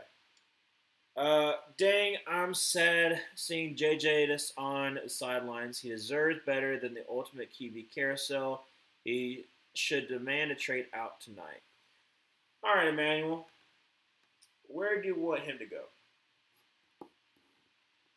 If Jay Jettis should request a trade, where should he go?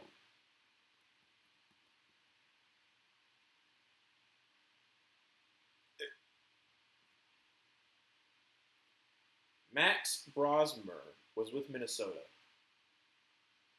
He's a rookie. No, I'm talking about. Never mind. He was a rookie. 35-yard line, shotgun formation. Drops back a pass and throws out to the tight end, up to the 40-yard line. 5-yard gain, second down 5. Please know I don't want to lose to the boys. I don't want you to lose to the boys either. But we can't argue against the curse wheel. We got to think of that. We can't argue against the curse wheel. And if we're really thinking about it, Zoe, do you feel all that confident after the Giants game? If we're keeping it a buck,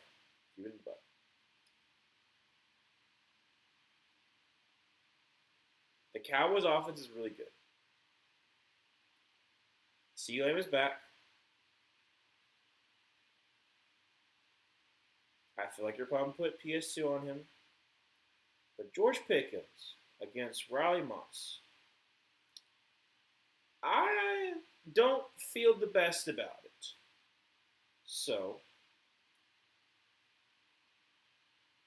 I think there's a possibility that you have to have your offense actually be able to play pretty well, because I don't think your defense will be able to be as dominant as it has been. So if that's the case, do you feel very confident the Cowboys are going to lose? I don't want to burst your bubble. I'm just saying that is a real possibility. There's a toss-up. Same thing with the Bears and the Ravens. It's a toss-up. That's possible. So run gets about 6 yards, second down to 4. No, third down to 4. Dobie, I don't want that to I don't want that to happen either, Zoe. But the curse wheel has spoken. I hate that curse wheel.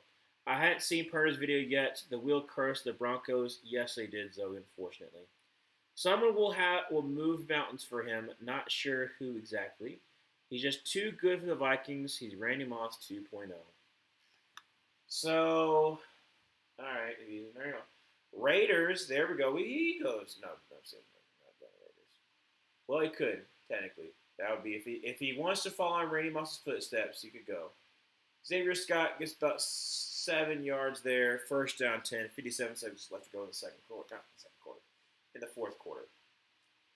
Yeah, he'd go to the Raiders. That'd be nice. Raiders can trade, bukus of picks to get another weapon that Geno Smith cannot throw to. 57 seconds.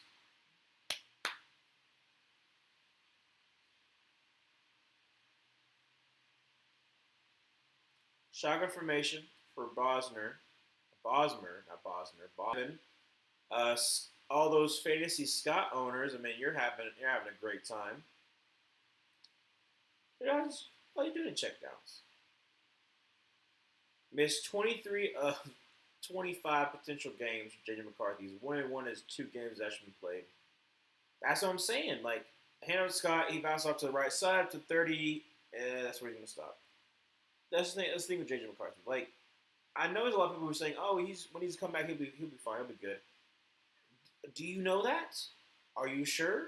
Are you positive? Because I ain't.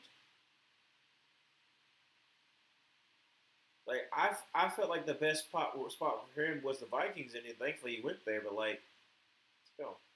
So that's in the game, 37-10 final. Embarrassing loss for the Vikings. But like, if I'm the Vikings, okay, you're 3-4, 3-4. What do you do? This was a 14-win team last year. Got swept the Lions. Got beat by the Rams twice. Like that's the thing. It's like I know it would have been so hard to keep up that streak, that keep up that kind of success. Like you're off, you're off.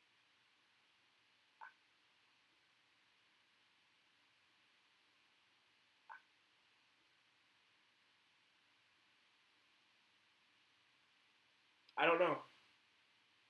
I don't know how to get better for the Vikings.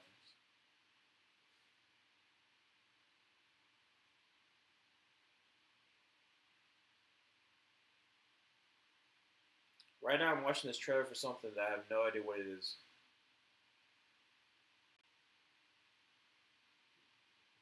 It's got Chris Hemsworth in it, and Mark Ruffalo, and Halle Berry. So that's why I'm kind of distracted while I'm talking. So I have no idea. Oh, Nick Nolte's in it, and what his face is, the one who cheated on Sabrina Carpenter. What's his name? I don't know his name, but he's also in it too. What even is this movie? Oh, no, it's like, oh, it's that dude. What's his name? Ah, I know his face, not his name. Sorry, I've been super distracted by Tio's trailer. Um, but it's the reason why I don't know. I have like no idea. I have no idea why in the world that you didn't do a better job of getting a backup quarterback. I understand that Carson Wentz. I understand that Carson Wentz is a veteran option, but you put a lot of your faith in essentially a rookie, and it's blown up in your face to get injured again, and now you're stuck with Carson Wentz. You've been stuck with Carson Wentz, and it has been working out. It's been abysmal. You've lost. See, lost the London game. No, you won. No, you lost. No, you won. Anyways, you continue to lose games. It's not looking good. It's not looking promising. And you got like I can show you the schedule or remainder of the schedule, but like it's not looking good. Like, do you think you be able to salvage the season? Because I don't. So it's 3-4. Okay. So let's just say that okay, if we can get to 10-7, we have potential to make the playoffs. Because that's like the thought. Okay. Lions are next. Well, I don't know if we can do that. Ravens are after that. Well, the Ravens haven't been able to beat us with John Harbaugh as a head coach. Maybe. Bears are next. Bears are kind of a interesting play for us. At Packers. At Seahawks. Commanders. At Cowboys. At Giants. Lions again. Packers again. I honestly think that you'll only lose 3 more games the rest of the season. Because I don't. I see at bare minimum, with the most optimistic I could possibly think, 4. More often than not 5.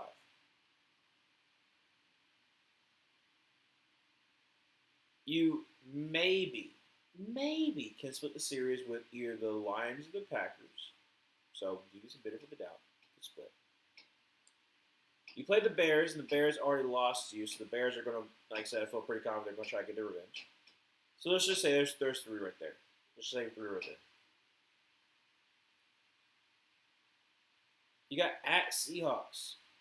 You got at Cowboys, which Cowboys, like I said, will be fighting for a playoff spot just same as the thing as you are. You got the Ravens upcoming with who knows how they'll be. I just don't see it. I don't. So it's up to the Vikings. The structure of the playoffs. But yeah, Chargers win. They're 5-3. They're open for a Broncos loss. They can be the top of the division. Vikings are down bad, pretty horribly, and yeah. So just let y'all know before we end the stream, I'll be back on Monday. I'm taking a vacation with my family, so I'll be gone. Um, I'm hoping that I can get a video out this weekend. Unfortunately, because I've been very busy this week with work, I have not been able to film for basement. It sucks.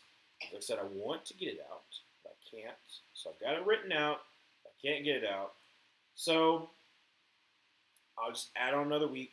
So for next week, it will be week 0, introducing how the reason why I didn't do it. Now I've baked in a good reason why. That makes sense story wise. That it will pick back up in week 5. So it'll be week 5, week 6, week 7, and then finish up this week in week 8. So I kept on pushing things back, and when the season started, I was kind of in a bad spot, so I kind of pushed it off. I shouldn't have, but yeah. Not Ryan. Hope you enjoy your weekend. See you on Monday. Thanks for the stream and enjoy your vacation. Thanks so much. As I said, I'll see you on Monday.